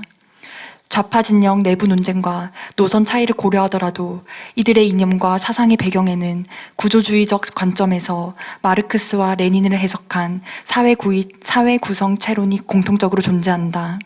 이러한 공통의 인식을 바탕으로 좌파 진영은 미일 동맹을 기초로 한 미제국주의와 제국주의의 천병이자 반공의 상징과도 같은 남한의 기독교를 투쟁과 극복의 대상으로 삼고 있다. 세 번째 부분은 제가 또 읽겠습니다. 좌파의 위험한 역사관. 이들은 6.25를 통일전쟁으로 보고 통일을 방해하기 위해 군사적으로 개입한 제국주의 미국을 적으로 규정하고 있다. 이러한 역사관의 배경은 주체사상과 남한을 미국의 식민지로 보는 뿌리 깊은 NL의 사상인식과 전략과 관련이 있다. 해산된 통진당의 이석기가 내란 음모를 꾸민 것도 표현 사상의 자유로 인정해야 한다고 주장하거나 국가보안법 위반으로 기소되었던 강종규 교수가 주장하는 6.25 북침설과 통일전쟁론도 사상의 자유로 용인되어야 한다고 주장한다. 특히 문제는 한국의 기독교 세력이 극우 반공 세력으로서 미제국주의자들과 연결되어 통일을 방해하고 있다고 여기는 역사관이다. 이들이 주장하는 남북협력과 통일은 대다수 국민의 건전한 상식과 맞지 않는 것이다. 미제국주의자들을 배격하고 이들이 그토록 원하는 주한미군 철수를 완수했을 때 맞이하게 될 통일과 해방은 정령 교회와 국가의 멸절을 의미한다. 이들은 민족의 화해와 평화를 저해하는 근본적인 요소로 반공과 한미동맹을 중시하는 기독교 세력을 쥐목하고 있다. 결국 이러한 좌파 사상과 교회는 양립하기 어렵다고 할 수 있다. 이러한 상황에서도 이들을 지지하는 소위 기독교 세력이 있다는 것이 의아하지만 이것이 우리의 현실이기 때문에 진정한 기독교인들은 더욱 정신을 차리고 깨어 있어야만 한다. 전에도 제가 설명드릴 때 말씀드렸는데 좌파의 역사관이 어떤 역사관이냐? 6.25 전쟁을 통일전쟁으로 본다. 그걸 남침으로 보는 게 아니라 그래서 빨갱이라는 거예요. 누가 뭐래도 이건 빨갱이입니다. 6.25를 통일전쟁으로 본다는 거예요. 그런데 통일을 방해하기 위해서 군사적으로 미국이 개입을 했다는 거예요. 그래서 통일이 안 됐다는 거예요. 그걸 안타까워하고 지금이라도 다시 우리 민족끼리 통일을 해야 된다. 김일성이 못 이룬 통일을 해야 된다. 이게 좌파면 그게 빨갱이지. 아니 난 설마 좌파에서 이렇게 가르쳤나 상상도 못했어요. 나는 관심이 없기 때문에. 근데 실제 운동권에서 이렇게 가르친 거예요. 이게 여러분 우리 교회 교역자들을 통해서도 다 확인을 한 거예요. 그럼 이게 빨갱이지 이게 빨갱이가 아니면 도대체 뭐가 빨갱이냐. 내가 경찰 조사에서 내가 문재인 빨갱이 발언했다가 잡혀가가지고 경찰이 조사받았잖아요. 그래서 내가 경찰 보고 그랬어요. 쫙 들이대면서 이거 빨갱이 아니에요? 아니 형사님 한번 생각해 보시오. 이게 빨갱이가 아니면 도대체 뭐가 빨갱이냐? 여러분, 이게 빨갱이면 뭐가 빨갱이? 아니, 여러분, 좌파의 주장대로 김일성을 통해서 예를 들어서 통일이 됐다고 생각해봐. 그럼 여기가 지금 북한이야. 여러분, 벌써 다 여기서 3분의 1 이상은 굶어 죽었어. 교회도 없고 신앙의 자유도 없고 여기 중에 내가 보니까는 기쁨조 될 사람은 없어. 농담은 농담으로 받아들이세요. 딱딱한 설교니까. 근데 수용소 갇혀 있을 사람은 많아요. 믿음을 지키다가 시당을 지키다가 여러분 수용소에 갇혀 있으면 우리 교인들은 또 지조가 있잖아요. 용기가 있고 지조가 있잖아요. 수용소에 갇혀 있는 사람들은 굉장히 많아요. 한번 생각해 보세요, 여러분. 북한과 같은 나라를 원하자는 거예요. 그러니까 이게 빨갱이죠. 빨갱이가 아니면 생각할 수 없는 걸 생각하고 있는 거예요. 그런데 여러분, 우리나라 좌파가 이런 세력인데, 이런 사상으로 세뇌가 된 이런 세력인데, 그 좌파를 목사들이 지지를 한다. 신자들이 지지를 한다. 이종훈 교수도 탄식을 하잖아. 이거 아이러니한 일이다. 이거 이상한 일이다. 이거 이상한 일이다. 정말 이상한 일이다. 정말 희한한 일이다. 한 부분 더 읽어드릴게요. 한국 좌파 세력의 반미 반기독교 투쟁 전략 전술. 미 제국주의의 배후 세력인 기독교를 파괴하는 것은 이들의 중요한 투쟁 목표이다. 이러한 목표를 달성하기 위한 연대 전략으로 이슬람 테러리즘을 옹호하고 다문화라는 명분으로 이슬람 이주민들의 이민을 장려한다. 동성애 정치 투쟁을 전략적으로 활용하며 함께 연대한다. 시민운동과 인터넷 활동을 통해 교회의 부정적인 내용을 확산시키고 교회를 파괴하는데 동조한다. 이게 무슨 얘기냐면 문 대통령을 어떤 사람들이 문슬람이라고 인터넷에서 많이 부르더라고요. 문슬람이다. 왜? 이슬람을 자꾸 유입하려고 그러니까. 왜 여러분, 왜 좌파는 이슬람하고 자꾸 연대를 하려고 그러느냐? 간단해요. 미국의 적은 우리의 친구다. 이슬람은 미국의 적이에요. 그 다음에 이슬람은 또 교회의 적이에요. 이슬람은 기독교인들을 잔해하게 살해합니다. 이슬람은 미국의 적이고 이슬람은 기독교의 적이에요. 그러면 미국의 적이고 교회의 적이면 우리 편이다. 그래서 여러분, 그런 테러 세력하고도 연계를 하는 거예요. 테러의 세력하고도 이슬람하고도 연계를 하는 것이고, 여러분, 문 대통령도 그렇고 동성애 차별금지법 제정을 하는 정치인들이 당신 동성애 찬성하느냐? 동성애 좋아하냐? 그러면 나는 다 동성애 싫어한다 그래. 아니, 자기도 싫어하는 동성애를 왜 그렇게 동성애 차별금지법을 집요하게 통과시키려고 애를 씁니까? 왜? 동성애는 교회의 적이니까. 동성애를 인정하면 교회를 부정하는 거니까. 성경을 부정하는 거고 교회를 부정하는 거니까. 동성애가 흥행하면 교회는 망하는 거니까. 교회는 세력을 잃게 되는 거니까. 그러니까 자신들의 목적을 위해서 자기가 좋아하지 않는 사람들도 전부 이렇게 연합을 한다고. 얼마나 미국을 미워하면, 얼마나 기독교를 증오하고, 얼마나 기독교를 싫어하면 그렇게 하겠어요, 여러분. 여러분, 이들은 진실로 이들의 주적은 북한이 아니고, 문재인이 말한 대로 북한이 아니고, 이들의 주적은 미국이고, 이들의 주적은 일본이고, 일본은 그래도 좀 괜찮아. 이들의 주적은 일본이고, 이들의 주적은 여러분 바로 기독교라는 거예요. 교회라는 거예요. 그걸 여러분 분명히 알아야 됩니다. 오래전에 제가 이용희 교수님에게 들은 말인데, 이용희 교수님하고 교류를 할 때 그 이용희 교수님에게 들은 말인데, 정교조가 반대하는 5반이 있는데, 여러분도 아시죠? 정교조가 반대하는 5반이 있는데 그 중에 하나가 반미고 또 그 중에 하나가 반기독교라는 거예요. 여러분, 대한민국은 자유민주주의 국가예요. 자꾸 자유를 빼려고 그러는데 여기 자유 빼면 남는 게 뭐가 있어? 자유 빼면 북한처럼 되는 건데, 그죠? 대한민국은 자유민주주의 국가예요. 여러분, 이 나라에는 종교의 자유가 엄연히 있어요. 여기는 북한 같은 것이 아니에요. 종교의 자유가 엄연히 있고, 여러분, 기독교는 사교가 아니에요. 기독교는 어떤 반사회적인 그런 종교가 아니에요. 그런데 왜 기독교를 반대하는가? 왜 5반 중에 하나가 기독교가 들어가는가? 이유는 하나입니다. 빨갱이기 때문인 거지. 빨갱인데 자기들의 목표에 걸림이 되니까 오반 중에 하나로 기독교가 들어가지, 여러분 기독교가 거기에 들어갈 이유가 없는 거예요. 그거 자체가 그들의 정체가 빨갱이라는 걸 보여주는 거예요. 그들의 정체가 공산주의라는 것을 분명하게 보여주는 것입니다. 더 충격적인 것은, 그리고 어이가 없는 것은, 그런데도 수많은 목사들이, 신자들이 좌파를 지지해왔고 지금도 여전히 여러분 깨닫지 못하고 지지하고 있다는 거예요. 아니 목사가, 아니 기독교인이 이처럼 교회를 적으로 여기는 자들을 지지한다. 이게 말이 됩니까 여러분? 교회를 적으로 여기고 교회를 허물려고 하는 자들을 여러분 지역이나 혹은 뭐 사상이나 아니면 그들이 내세우는 어떤 공약이나 이런 것 때문에 지지한다 그러면 그게 진짜 목사예요? 그게 여러분 진짜 기독교인입니까? 내가 여러분 너무 기가 막힌 거예요. 도저히 넘을 수 없는 선들을 목사들이 넘고 있다는 거예요. 도저히 넘어서는 안 되는 선을 기독교인들이 넘고 있다는 거예요.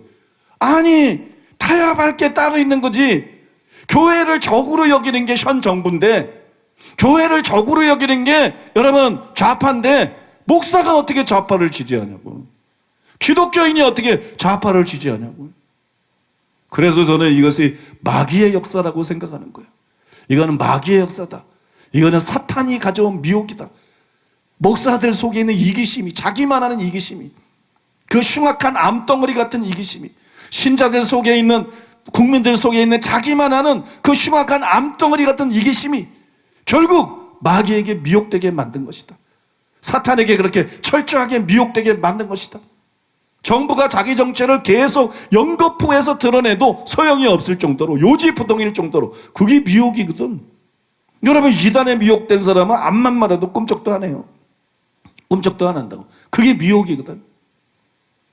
이런 미혹이 깨지도록 기도해야 될 줄로 믿습니다. 이 미혹이 깨지지 않으면 우리나라에 희망이 없어요. 내가 여러분 성도를 잃어가면서 왜 이렇게 지금 노골적으로, 왜 공개적으로 이런 얘기를 하느냐? 이거를 깨트려야 돼. 네 나라가 앞으로 제대로 되려고 그러면 그냥 우리만 알고 있다고 되는 게 아니라 이거 깨트려야 돼. 성도들이 빠져나가든 말든, 청년들이 빠져나가든 말든 난 상관없어. 이걸 깨트려야 돼. 이걸 깨트려야 어차피 이 나라가 사는 거예요. 이걸 깨트려야 어차피 이 미혹을 깨트려야 한국교회가 사는 거예요. 우리 자녀 다음 세대가 사는 거예요. 당장 우리 교회 성도가 뭐 늘고 줄고 그게 문제가 아니에요 여러분. 오늘도 보니까 좀 들어온 것 같네. 좀 자리들이 딴 날보다 좀 많이 까딱없어. 까딱없어. 왜냐면 이건 타협할 수 있는 문제가 아니에요. 이건 타협할 수 있는 문제가 아니에요. 하나님 나라를 위해서, 영혼들을 위해서, 다음 세대를 위해서 타협할 수가 없는 문제인 거야. 교회가 다 날아가도 타협할 수가 없는 거야. 죽어도 이거는 타협할 수가 없는 문제. 마지막 네 번째로 따라해 보겠습니다. 우리나라의 좌파, 유럽식인가, 중국 혹은 북한식인가? 제가 좌파를 반대한 것은 어제 오늘의 일이 아니죠. 저는 때때로는 강하게, 제가 제일 강하게 말할 때가 언제였느냐? 과거에 선상님 얘기할 때. 그게 나한테는 순교 다음으로 힘든 거야. 얼마나 이 호남 사람들의 이 인식이 잘못되어 있는지, 얼마나 그 추종자들의 인식이 잘못되어 있는지, 막 선상님 건드리면 벌떼처럼 일어나. 막 선상님만 얘기하면 아주 선상님이 신이야, 신. 이건 뭐 그냥 선상님 건드리면 그냥 500명 떨어져. 출석 성도가. 작년 출석 성도가 그 다음 주에 500명 떨어져. 그걸 제가 몇 차례 경험을 했어요. 그걸 알면서도 또 얘기하는 나는 마음이 어땠겠어요? 야, 막 죽으면 죽으리라고 하는 거야. 왜? 뭐 옳은 거니까. 옳은 거니까 뭐 죽으면 죽으리라. 그러니까 제가 때로는 강하게 좌파를 반대했는데 그럴 때는 선상님을 깠어요. 그 다음에 또 때로는 약하게 좌파를 반대했어요. 그렇게 여러분 초지일관 좌파를 반대해왔어요. 그리고 요즘에는 그 어느 때보다도 강하게 좌파를 반대하고 있습니다. 과거에 제가 때때로 좌파를 약하게 반대한 것에는 그런 이유가 있어요. 왜 때때로는 약하게 반대했느냐? 저는 우리나라의 좌파가 유럽식인지 아니면 중국이나 베트남 혹은 북한식인지 그게 알고 싶었어요. 오래도록 궁금했습니다. 오래도록 이걸 알고 싶었어요. 뭐 나로서는 알 방법이 없더라고요. 만약에 우리나라 좌파가 유럽식이라 그러면 적당히 반대하면 된다. 너무 좌측으로 가지 않도록 적당히 반대하면 안 된다. 좌파에도 뭐 장점이 있으니까 그런 거 뭐 우리나라에서 접목시키고 풀어놓는 거, 그거 교회를 막 성도들을 막 한 번 설교에 500명이 빠져나가는 걸 경험하면서 계속 할 필요가 있나? 응? 이건 종교 같은 것에서 잘 바뀔 사람들도 아닌데, 응? 내가 계속 이 손해보는 짓을 이렇게 할 필요가 있나? 만약에 우리나라 좌파가 유럽식이라면 적당히 반대하면 된다. 내가 이게 근데 유럽식인지 북한식인지 모르니까, 응? 어느 때는 강하게 반대하고 어느 때는 약하게 반대하고 막 이러는 거예요. 근데 만약에 우리나라 좌파가 유럽식이 아니라면, 우리나라 좌파가 만약에 중국식이라면, 우리나라 좌파가 만약에 북한식이라면, 이거는 여러분 성도 떨어지고 말고 그거 개선할 때가 아닌 거예요. 이거는 목사로서 목숨을 걸어야 되는 거예요. 신자라면 목숨을 걸어야 되는 거예요. 자유민주주의 체제를 사랑하는 사람이라면 목숨을 걸어야 되는 거예요. 목숨을 거는 거. 그래서 제가 이게 유럽식이냐 북한식이냐 이걸 알고 싶었는데 알 수가 없었어요. 뭐 전부가도 아니고 도저히 알 수가 없어요. 뭐 어느 말을 믿어야 될지도 모르겠고 뭐 아무튼 답이 없어요. 그러던 중에 이정훈 교수님의 책을 읽고 제가 비로소 거기서 답을 발견했어요. 이정훈 교수님은 이에 대해서 그 책에 이렇게 썼습니다. 참 중요한 글인데요. 유럽의 좌파는 전통적 마르크스주의자, 첫째, 전통적 마르크스주의자가 있고 유럽의 좌파 중에, 둘째, 사회민주주의자, 이걸 삼인주의라 그래요. 사회민주주의자, 삼인주의가 있고, 세 번째, 공산주의자, 이렇게 세 가지가 있다는 거예요. 유럽의 좌파는 이 세 가지로 분류가 된다는 거예요. 전통 마르크스주의자, 삼인주의자, 그 다음에 공산주의자. 그러면 이 각각의 특징이 뭐냐? 전통 마르크스주의자들은 인문학과 사회과학을 마르크스의 이론을 기초로 수행하고 정치와 사법에 마르크스의 이론과 이념을 반영하고자 노력하는 자들이다. 이런 사람들은 마르크스의 이념을 가지고 나라를 전복시키는 게 아니에요. 나라를 공산하는 게 목적이 아니고 정치에 사법에 마르크스 이론과 이념을 반영하고자 하는 자들이. 이게 여러분 유럽의 마르크스주의자들. 이거는 여러분 엄청 경계해야 될 대상이 아니에요. 같은 좌파래도. 그 다음에 두 번째, 삼인주의는 어떤 거냐? 삼인주의는 자본주의의 문제점과 모순을 비판하고 이를 극복하고자 하는 정치 사조로 자유민주주의 체제의 전복을 기도하기보다는 기존 자유민주주의 체제 내에서 대안적 차원에서 그 실현 방안을 찾고자 한다. 역시 여러분 체제를 전복시키려고 그러는 게 아니에요. 자유민주주의의 어떤 문제점을 보완하려고 그러는 거죠. 이것도 여러분 그렇게 위험한 게 아니에요. 그러니까 우리나라 좌파가 이 둘 중에 하나라면 제가 이런 설교를 할 필요가 없다는 얘기예요. 제가 이렇게 나설 필요가 없죠. 그런데 세 번째, 유럽에도 공산주의자가 있어요. 공산주의자. 이 공산주의자는 어떤 사람들이냐? 레닌의 혁명론을 포기하지 않은 자들로서 혁명을 꿈꾸는 자들이, 나라의 전복을 꿈꾸는 자들이, 나라의 실제 자유민주주의 체제를 무너뜨리고 실제로 여러분 공산화를 꿈꾸는 자들이, 레닌의 혁명론을 포기하지 않은 자들로서 한국 좌파들의 교주로 추앙받고 있는 슬라보의 지적이 여기에 속한다. 한국의 좌파들은 방송이나 강연에서 지적이 비판적 자유주의자인 것처럼 거짓말을 드러놓는데, 원래 공산주의자들의 정치 투쟁 방식은 철저하게 거짓으로 대중을 선동하는 것을 기본으로 하기 때문에 속지 않도록 조심하는 것이 중요하다. 이들은 자유민주주의 세계의 전복을 주장하지 않고 비판과 타협을 시도하는 삼인주의자나 온건한 마르크스주의자들을 가짜 좌파라고 비난하고 있다. 자유민주주의 체제를 전복시켜야 되는데 왜 비판만 하고 있느냐? 자유민주주의 체제를 전복시키고 공산화시켜야지.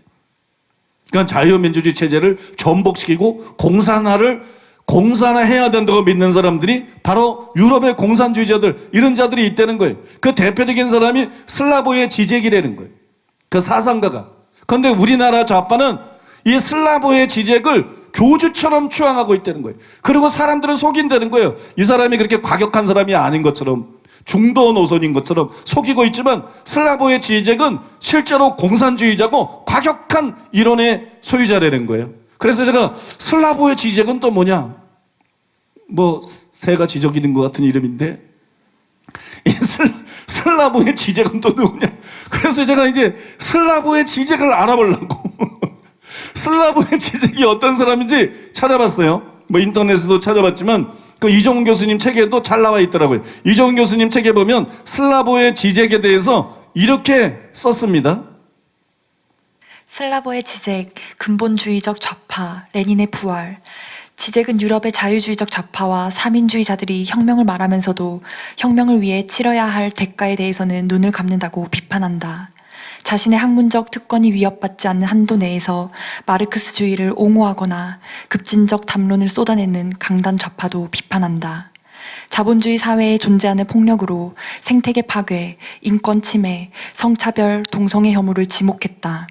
그는 이러한 폭력적 상황에서 좌파 지식인들이 급진적 내용을 비판적 논제로만 다루고 현실 정치에서 적극적으로 투쟁하지 않는 것을 비난하는 것이다.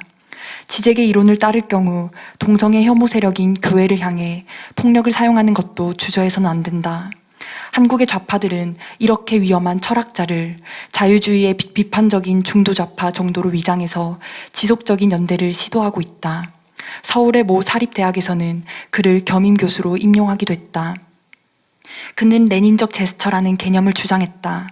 자유민주주의 체제가 다원성을 인정하고 공존을 모색하지만 레닌이 주장한 진리의 정치와 같은 근본주의 좌파는 자유민주주의 체제와 양립할 수 없다는 것이다. 근본적 좌파의 목표는 원칙 없는 관용적 다원주의와 정반대의 입장이다. 결국 레닌처럼 끝장을 보라가 그의 구호이다. 교회는 동성혼 합법화나 좌파 정책을 위해 끝장을 보라고 가르치는 철학자의 위험성을 인식해야만 한다. 지적은 레닌처럼 문제의 핵심은 결국 경제지만 그 개입은 정치적이어야 한다고 주장을 내세운다.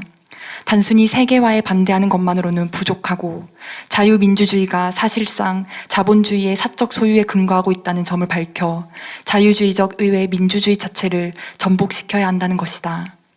지적은 해겔 철학을 근본 좌파의 입장에서 재해석하고 락항의 주체 논쟁을 여기에 접목시켜 근본적 급진적 좌파로서 혜성과 같이 유럽 지식계에 등장했다.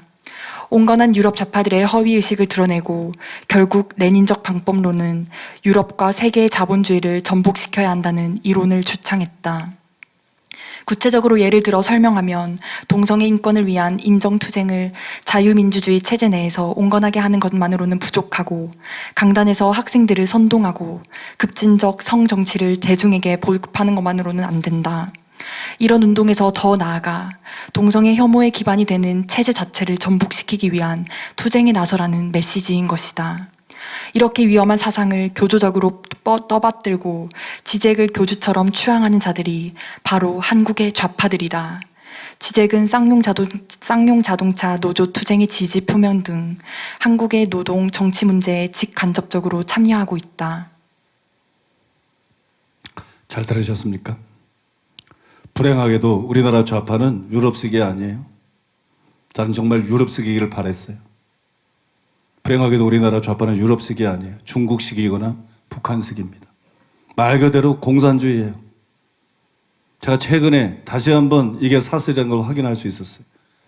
하버드 대학에서 한국 여성 최초로 박사학위를 받은 사람이 있어요. 나이가 지금 80이 넘었는데 하버드 출신이에요. 한국 사람. 여자가 그것도. 하버드 대학에서 한국 여성 최초로 박사학위를 받았고 또 한국 역사상 최초로 여성 대사가 됐어요. 여성 대사를 지금 현재는 서울대학교 명예교수로 있는 이인호 교수님이라는 분이 있어요. 근데 여러분 이분이 최근에 투르스 아카데미에서 강연을 했는데 그 강연에서 이인호 교수님이 이런 말을 했어요. 막스주의, 공산주의, 사회주의 모두 비슷비슷한 말인데 어떤 맥락에서 사용되느냐에 따라서 조금씩 다릅니다. 그러면서 중요한 얘기를 했는데 우리나라에서는 공산주의라고 말해야 된다. 우리나라 좌파는 공산주의라고 말해야 된다. 좌파들이 자기들을 공산주의라고 하지 않고 사회주의자라고 합니다. 해방 당시에도 우리나라가 사회주의하려고 싸웠다고 하는데 맞지 않습니다. 공산주의가 정확한 표현입니다. 우리나라 좌파는 유럽식 사회주의나 사민주의가 아니라는 거예요. 우리나라 좌파는 여러분 공산주의라는 거예요. 우리나라 좌파는 실제로 빨갱이 세력이라는 거예요. 빨갱이 세력. 여러분 우리나라 좌파가 NLPD 계열 중에서 여러분 주된 세력이 바로 그거잖아요. 주사파. 주사파가 여러분 좌파의 핵심 세력이고 주된 세력이지. 주사파가 뭐예요? 위수김동, 위대한 수령 김일성 동지로 인사를 주고받았던 인물들이에요. 김일성에게 충성하는 사람들이에요. 아니 그게 빨갱이가 아니면 도대체 뭐가 빨갱이에요? 그게 공산주의가 아니면 도대체 여러분 뭐가 공산주의예요? 우리나라의 좌파의 여러분 가장 규모가 크고 핵심 세력이 바로 그 주사파라는 말입니다, 여러분. 근데 이걸 그냥 좌파다, 유럽식 좌파다, 정신 나간 거 아니에요? 이건 여러분 실제로 공산주의인 것이에요. 이건 여러분 실제로 빨갱이인 것이에요. 저는 여러분 이 두 분의 판단이 맞다고 생각해요. 생각해 보세요. 노무현이 중국에 갔을 때 6.25 동란의 배우의 하나인 모택동을 존경한다 그랬어요. 어떻게 여러분 모택동 같은 살인마를 존경할 수가 있습니까? 모택동에 얼마나 많은 사람을 죽였는지 아십니까? 어떻게 여러분 그런 살인자를 존경할 수 있어요? 살인자에게도 장점이 있을 수 있죠? 근데 시대의 살인마가 있는데 뭐 10명을 죽였는데 20명을 죽였는데 그 사람의 장점이 뭐가 있다. 그래서 난 그 사람을 존경한다. 그렇게 말할 수 있어요? 어떻게 여러분 대한민국 대통령이 6.25 동란의 배우 중에 한 사람인 모택동을 존경한, 어떻게 모택동을 정상적인 사고로 존경할 수 있어요? 빨갱이니까 그런 거죠. 빨갱이니까. 공산주의자니까 모택동이 위대해 보이는 거지. 공산주의자니까 여러분 모택동을 존경한다는 그런 헛소리를 하는 거죠. 문재인 이건 더 심해요. 여러분 문재인은 북한이 주적이라는 말을 끝내 하지 않았죠. 베트남이 공산화될 때 희열을 느꼈어요. 이거는 여러분 민주주의를 믿는 사람은 절대로 할 수가 없는 거예요. 여러분 베트남 공산화 때 희열을 느꼈다고 썼어요. 대통령이 되고 나서 여러분 먼저 한 일 중에 하나가 뭐예요? 국정원장들을 줄줄이 잡아넣었어요. 국정원장들을 줄줄이 잡아놓고 북한이 제일 싫어했던 것이죠. 한미동맹은 완전히 균열이 생겼어요. 이제는 이름뿐이에요. 이름뿐이지 한미동맹은 깨진 거나 마찬가지. 정부는 여러분 친북 친중 정책을 펼치고 있어요. 그리고 전에도 말씀드렸지만 문 대통령은 중국을 방문하고 추미애는 그때 여러분 러시아를 방문했죠. 러시아를 방문해가지고 무슨 말을 했어요? 토지를 국가가 소유하고 사용권만 국민에게 주는 중국식 토지 제도를 해야 된다. 이게 빨갱이가 아니면 뭐가 빨갱이야? 나라가 지금 북한의 토지는 다 누구 거예요? 김정은 거예요. 북한의 토지는 다 김정은 거예요. 국민의 거는 하나도 없어요. 그게 빨갱이가 아니고 뭐예요? 여러분 그게 공산주의 하자는 거 아니면 뭡니까? 뿐만 아니라 여러분 문 대통령은 국내 주사파 1위 기가 막혀요. 이제 빨갱이의 괴수. 국내 주사파 1위를 사람이 그렇게 없어요? 국내 주사파 1위 임종석을 비서실장으로 앉혔어요. 그것도 모자라가지고 여러분 빨갱이 사상가, 거짓 전향한 사람, 실제로는 전향도 하지 않은 사람, 그러니까 여전히 빨갱이로 죽은 사람, 빨갱이 사상가인 여러분 신영복을 존경한다는 말까지 공개적으로 했어요. 그리고 여러분 요즘에는 진짜 악마 같은 일들을 하려고 하고 있죠. 문재인 정부가 악마 같은 일들을 하려고 있어요. 그게 뭡니까? 탈북 종업원들을 북송시키려고 자꾸 말을 흘려보고 간을 보고 있는 거. 여러분 나도 좀 웬만하면 조용히 살라 그랬는데 그런데 여러분 탈북 종업원을 북송시키려고 그런다. 이 얘기를 듣고 나서 내가 돌아버렸어요. 나 죽을래. 나 말리지 마, 나 죽을래. 저런 인간 같지 않은 것들, 저런 악마 같은 것들, 북한 동포의 인권을 외면하고 북한 수용소에게 13만 명 인권을 외면하고 탈북민들을 전혀 보호하지 않았던 이런 좌파들, 이런 악마 같은 것들, 이제는 그걸 넘어서 가지고 목숨 걸고 나온 사람들도 갖다가 김정은 소원대로 갖다가 주겠다. 이거는 악마들이지. 이게 어떻게 사람이 이런 생각을 하나? 이건 악마 같은 놈들이지. 웃으면서 이게 악마 같은 놈들이지. 나는 그것 때문에 너무 화가 났어. 그리고 저런 놈들이라면 나 싸우다 죽을래. 저런데도 이런 대한민국 국민들이 가만히 있다. 이건 개돼지들이야. 이건 국민이 아니라 그러면 이건 개돼지야. 자기밖에 모르는 개돼지들이지. 이게 어디 인간인가?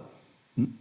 나밖에 모르는 거지. 여러분 정말 사람이라면 탈북한 사람들을 갖다가 바치겠다는데 북에 들어가면 고문당하고 죽을 거 뻔한데 그걸 갖다가 그냥 저 악마에게 바치겠다는데 국민들이 가만히 있으면 이게 국민이에요? 이런 국민은 이건 국민이 아니지 이건. 아니 그런 것들이 가만히 있으면 그게 목사예요? 그거 가만히 있으면 그게 어디 기독교인이에요? 그게 어디 사람이에요? 난 이런 것들이랑 같이 살고 싶지 않아. 차라리 그냥 죽을래. 차라리 할 소리 다 하고 그냥 차라리 난 죽을래. 내가 작심하고 그 다음부터 더 강하게 얘기했잖아요. 그 다음부터 그냥 매주 강하게 얘기했잖아요. 매주. 다음 주에는 안 보일지도 몰라. 여러분 매주 강하게 얘기하잖아요. 무엇보다 제가 기가 막혔던 것은 지난번에 현송월, 김여정, 김영철 방문했을 때입니다. 그 다음에 판문점에서 여러분 남북 정상회담 하는 거 보면서 여러분 저는 이 사실을 확신하게 됐어요. 빨갱이구나. 이거 공산주의자구나. 저는 여러분 확신하게 됐어요. 사람은 아주 뭐 연기자가 아닌 이상, 연기를 엄청 잘하는 사람 아닌 이상 껄끄러운 사람을 만나면 아무리 숨기려 해도 그게 표정이 어색하게 돼 있어. 웃어도 좀 어색하게 웃게 돼 있어. 나는 해바라기 보는 줄 알았어. 얼마나 대통령이 환하게 웃는지, 얼마나 영부인의 여자가 환하게 웃는지. 국정원장이라는 놈은 눈물까지 흘려. 빨갱이 잡아야 되는 국정원장이 빨갱이 괴수를 만났는데 눈물을 흘려. 이게 여러분 정상입니까? 이 나라가 정상입니까? 이게 제대로 된 겁니까? 내가 그 표정을 보고 충격을 받아서 저거 진짜 빨갱이구나. 조금 전에 과장하자 그러면 얼굴에 전혀 꺼리껴지는 표정이 없어. 조금 과장하자 그러면 나는 그냥 이상가족 상봉하는 줄 알았어요. 그냥 뭐 몇십 년 동안 못 봤던, 너무 보고 싶었던 사람들이, 못 봤던 사람들이 이상가족이 상봉해서 막 기뻐하는, 나는 그게 연상이 되더라고. 저것들은 한통속이구나. 저게 무슨 정상회담이야? 지구들끼리 회의하는 거지. 같은 뼈끼리 회의하는 거지. 오죽하면 트럼프가 그랬어. 그죠? 오죽하면 트럼프가 다 그래. 그래서 여러분 저는 거기에서 더 확신하게 됐어요. 어떻게 가능한가 저게. 민족의 원수고, 살인마고, 저 딱 봐도 돼지고, 딱 봐도 저만하는 돼지고. 아니 저 어떻게 저렇게 환하게 웃을 수 있나? 어떻게 저렇게 화기애애하게 어울릴 수 있나? 이거는 사상이다. 이거는 사상이 같기 때문에 가능한 것이다. 사상이 같지 않으면 절대로 이거는 불가능한 것이다. 여러분 이제 이 사실을 바보가 아닌 이상 다 알 수 있는 거예요. 바보가 아닌 이상. 아니면 정치적인 생명이 아닌 이상 이건 여러분 누구나 다 알 수 있는 거예요. 오죽하면 우방국 대통령 트럼프가 김정은과 시진핑의 단연 회담에 대해서 부정적으로 평가하고 난 다음에 기자들 앞에서 뭐라 그랬어요? 문 대통령은 시 주석과 김정은의 두 번째 만남에 대해서 나와 다른 생각할 수도 있다. 여러분 다른 의견이 있다면 지금 말해도 좋다. 이게 무슨 뜻입니까 여러분? 시 주석이 누굽니까?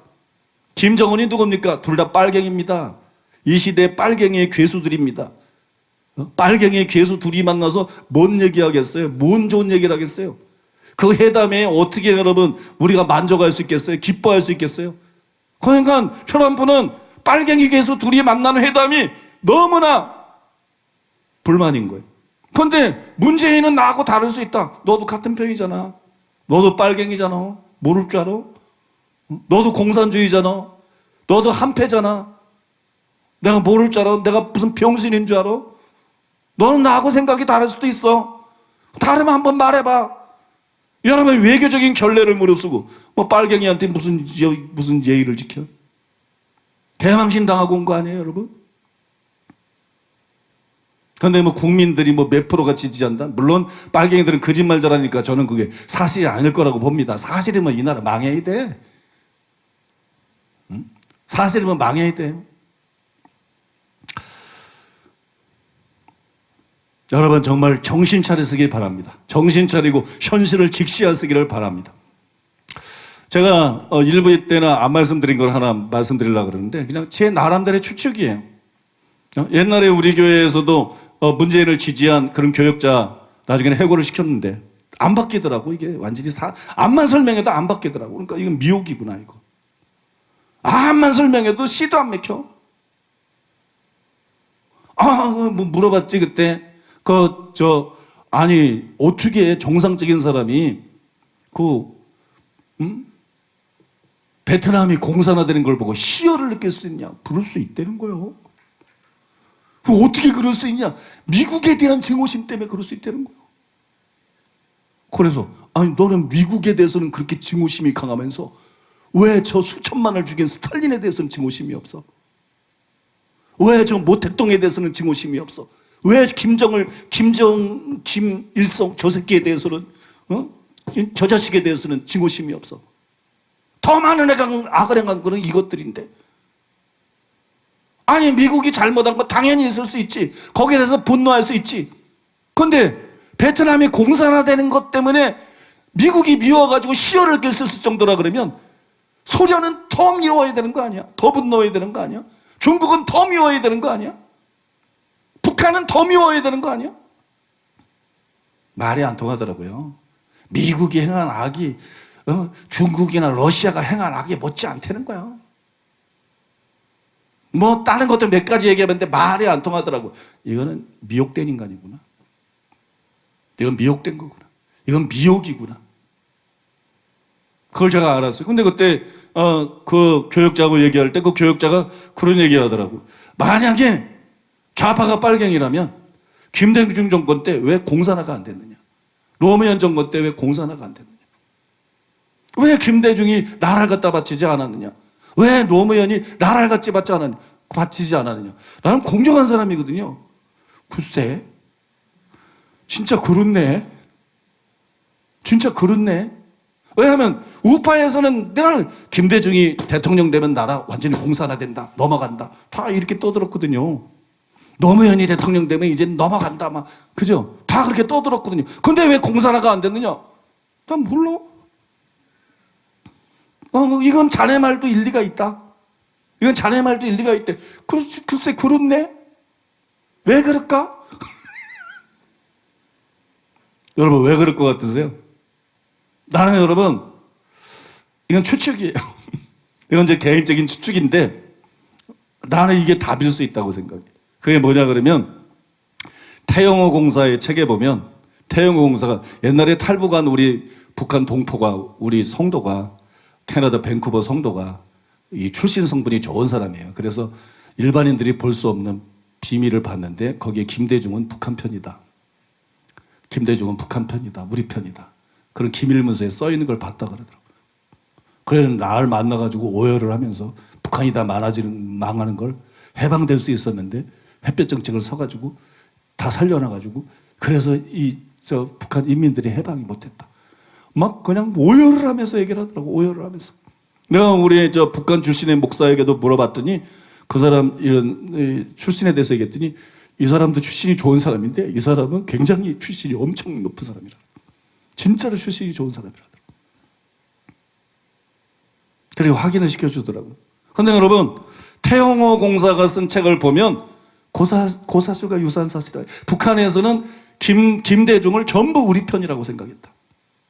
그러니까 뭐 북한의 어떤 문서나 이런 데서도 무슨 김영삼 놈 무슨 놈 이래도 김대중은 놈이 안 붙어. 김대중은 다 우리 편이라고 생각했다. 그다음에 태영호 공사가 굉장히 여러분 중요한 지적을 했어요. 뭐라 그랬느냐? 김정일이가 김대중이 대통령 되면 나라를 자기에게 갖다 바칠 줄 알았다. 여러분 오죽하면 김정은이가 그렇게 생각했을까요? 그렇게까지 생각을 했을까요? 김대중이 대통령이 되면 김대중은 자기 편이고 나라를 당연히 자기에게 갖다 바칠 줄 알았다. 근데 안 갖다 바치더라. 그래서 대한민국 적화를 위한 전략을 완전히 바꿔버렸다.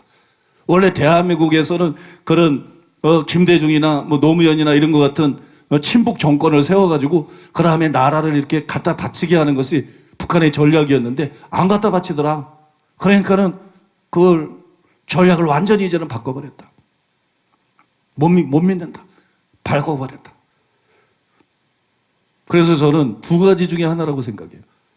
문재인 정부나 앞으로도 국민들이 좌파 정권들이 막 생겨난다 그러면 이 사람들이 할 일은 두 가지 중에 하나라고 생각해요. 정말 여러분 그 김종 비서실장처럼 이런 임종석이처럼 진짜 이런 골수 빨갱이들이 많이 있잖아요. 지금 정부 안에도 많이 있잖아요. 이런 사람들이 실제로 김대중이 못한 일을 할 수 있다고 생각해요. 실제로 김대중이 못한 일을 하고 나라를 갖다 바칠 수도 있다고 생각하고, 또 하나는 이 사람들이 진짜 빨갱이지만 나라를 바치지 않을 수도 있다고 생각해요. 왜? 바보가 아니니까. 우파에서 떠드는 거 다 알죠. 김일성이가 박헌영이 어떻게 했는지도 다 알죠. 김정일이가 어떻게 하고 김정은이가 고모부도 어떻게 죽였는지 다 알죠. 같은 빨갱이라 할지라도 이 밑으로 들어가면 우리도 다 죽는다. 그거를 이들이 알고 있을 수도 나는 있다고 생각해. 그래서 나라를 빨갱이지만 공산주의지만 나라를 갖다 바치지 않을 수도 있다고 생각해. 두 가지 가능성이 난 다 있다고 봅니다. 하나는 실제로 갖다 바칠 수도 있다고 생각해. 분위기가 모르겠고 여건이 다 되면 실제로 갖다 바칠 수도 있다고 생각하고, 또 하나는 안 바칠 수도 있다고 생각해. 그러면서 자기들 그 공산주의 사상에 맞는 연방제 통일을 이루고, 북한은 북한대로 저거는 공산주의도 아니잖아. 저거는 여러분 그죠? 정치의 어떤 이단, 정치의 어떤 사교 집단이잖아요. 그럼 북한은 북한대로 괴이한 형태로 가고, 여기는 자기들을 공산주의 사상에 맞는 그런 사회주의 국가, 공산주의 국가를 만들어갈 거라고 저는 생각해요. 그런데 답은, 결과는 같다는 거예요. 왜?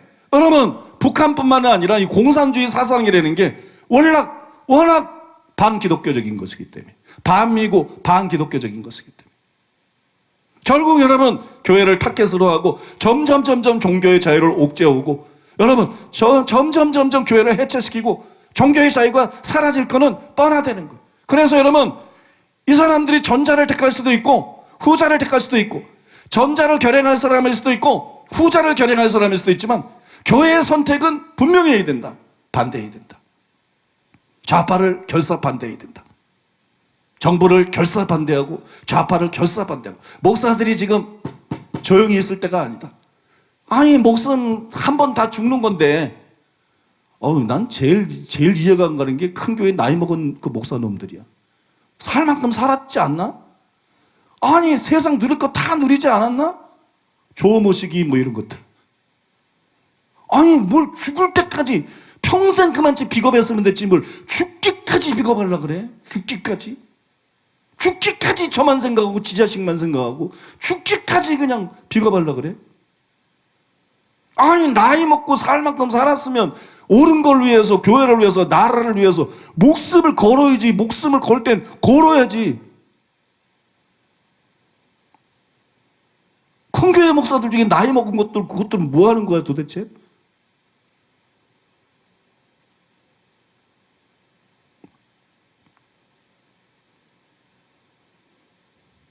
그럼 목사들도 마찬가지예요. 목사라는 게 여러분 목을 내놔야 목사지. 목도 안 내놓고 무슨 목사야. 그 목구멍으로 처먹기만 하니까 목사라 그러잖아. 목구멍으로 처먹기만 하니까 불신자들이 목사라 그러잖아. 목사하면 여러분 목을 내놔야지. 평신도도 여러분 목을 내놔야 되는 거예요. 예수님 말씀에 의하면 나를 따라오자 하는 자는 자기를 부인하고 자기 십자가를 지고 나를 쫓을 것이니라. 나와 복음을 내 자기 목숨을 잃고자 하는 자는 얻을 것이요 얻고자 하는 잃을 것이다. 이게 여러분 제자도의 기본인 거예요. 제자도의 ABC.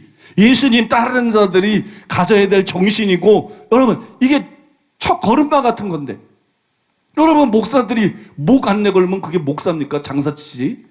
목사들이 여러분 목을 내걸어야죠. 하나님을 위해서, 교회를 위해서, 영혼들을 위해서, 진리를 위해서 목을 내걸어야지. 목을 내걸 수 있어야 그게 진짜 목사지.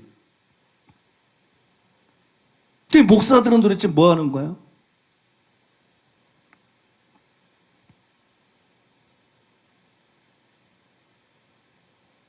여러분 좀 이해가 되십니까? 제가 추측을 어떤 태영호 공사의 글을 일부를 봤을 때 그런 느낌, 그런 생각이 들더라고요. 어쩌면 이게 연방제, 문재인 정부도 자꾸 연방제 통일, 그리고 서로 뭐 관여하지 말고, 이게 어쩌면 진심일 수도 있다. 근데 그게 진실일 수도 있지만, 문재인이 빨갱이라는 것도 진실이다. 문재인이 공산주의라는 것도 진실이다. 현 정부가 빨갱이라는 것도 진실이고, 현 정부가 공산, 그럼 이 사람들은 어차피 반미, 어차피 반기독교. 자기들의 태생이 그렇기 때문에, 속성이 그렇기 때문에 그렇게 나갈 수밖에 없는 거예요. 이거 바뀔 수가 없는 거예요. 그러니까 여러분, 이랬던 저랬던 교회는 움직여야 된다는 거예요. 이랬던 저랬던 목사들은 목숨 걸어야 된다는 거예요. 이랬던 저랬던 기독교인들은 목소리 내야 된다는 거예요. 믿습니까? 그게 여러분 제 생각입니다. 제 판단입니다. 오늘 여러분 제가 많은 전문가들의 책, 어중이 떠중이 얘기를 한 게 아니에요. 별 얘기들이 다 했어요. 별 얘기들이. 그런 거 하나도 얘기 안 했어요. 사실 확인이 나름대로 될 수 있는 거, 이런 루트, 우리 교역자들, 우리 다른 아는 것들, 경험자들을 통해서 직간접적으로 복수로 체크가 되고 확인이 되고 막, 그래서 이게 사설이라고 우리가 인정할 수 있는 그런 것들만 여러분들에게 말씀을 드렸어요. 이것에 의해서도 지금 현 정부의 정체는 다 드러난 것이에요. 좌파의 정체는 다 드러난 것이에요.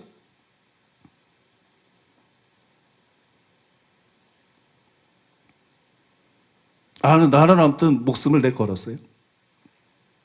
나는 목숨을 내걸었고, 뭐 자식들 생각하면 좀 짠해도 딴 거는 뭐 별 미련이 없어. 딴 거는 뭐 별 미련도 없고.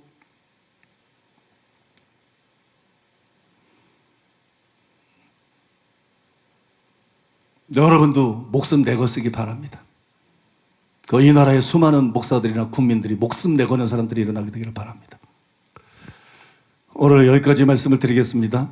오늘 여기까지 말씀을 드렸는데, 우리 들은 말씀 기억하면서 주여 삼창하고 하나님 앞에 기도하겠습니다. 우리가 해야 될 일도 해야 되지만, 여러분 너무 이게 뭐 대통령이 단순히 문제가 아니고, 정당들이 문제가 아니고, 국민이 문제이기 때문에 지금 상황은 언론이 문제고, 국민이 문제고, 목사들이 문제고, 이 기독교인들이 문제고, 교회가 문제고, 이건 나라가 총체적인 위기이기 때문에, 그냥 정상적으로 보면 망하는 게 딱 맞는 나라이기 때문에, 정상적으로 보면 딱 답이 나오는, 망할 수밖에 없는 그런 나라죠. 망할 수밖에 없는 나라죠. 희망이 없는 나라죠. 그래서 우리가 하나님을 바라볼 수밖에 없는 거예요. 하나님을 바라봐야 되는 거예요. 전능하신 하나님, 역사하여 주시옵소서.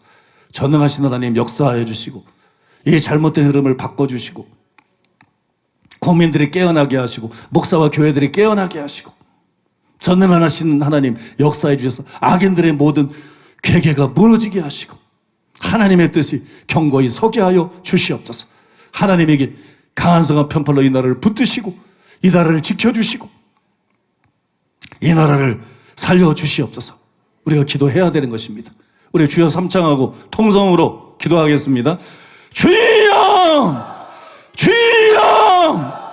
주여! 이 땅을 살려주시옵소서. 하나님, 우리를 살려주시옵소서. 하나님, 이 땅을 그냥 두지 마시옵소서. 하나님의 뜻을 이룰 수 있도록, 하나님의 나라 될 수 있도록, 하나님 이 땅을 살려주시옵소서. 하나님, 우리가 깨어있기를 원합니다. 하나님, 우리가 깨어있기를 원합니다. 우리의 눈이 가려지고 우리의 귀가 닫혀서 하나님이 지금 경고하시는 소리를 듣지 못하는 그 어리석음을 범하지 않게 하여 주시옵소서. 하나님, 지금이 어떤 때입니까? 지금은 하나님께서 구원을 베풀기를 원하셔서 주주기를 통하여 열방으로 내보내고 있는 시기입니다. 하나님, 그러나 이 땅이 죄악 가운데 진리가 아닌 하나님을 거역하는 그것을 붙잡음으로 하나님 모든 것을 막으려고 하고 있지 않습니까? 우리는 눈을 떠야 됩니다. 우리는 눈을 떠야 됩니다. 이것이 어떤 사탄의 전략인지 알고 하나님, 우리가 눈을 떠야 됩니다. 아버지, 우리의 눈을 열어주시옵소서. 깨어있게 하여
기도로 하나님께 나아갑니다.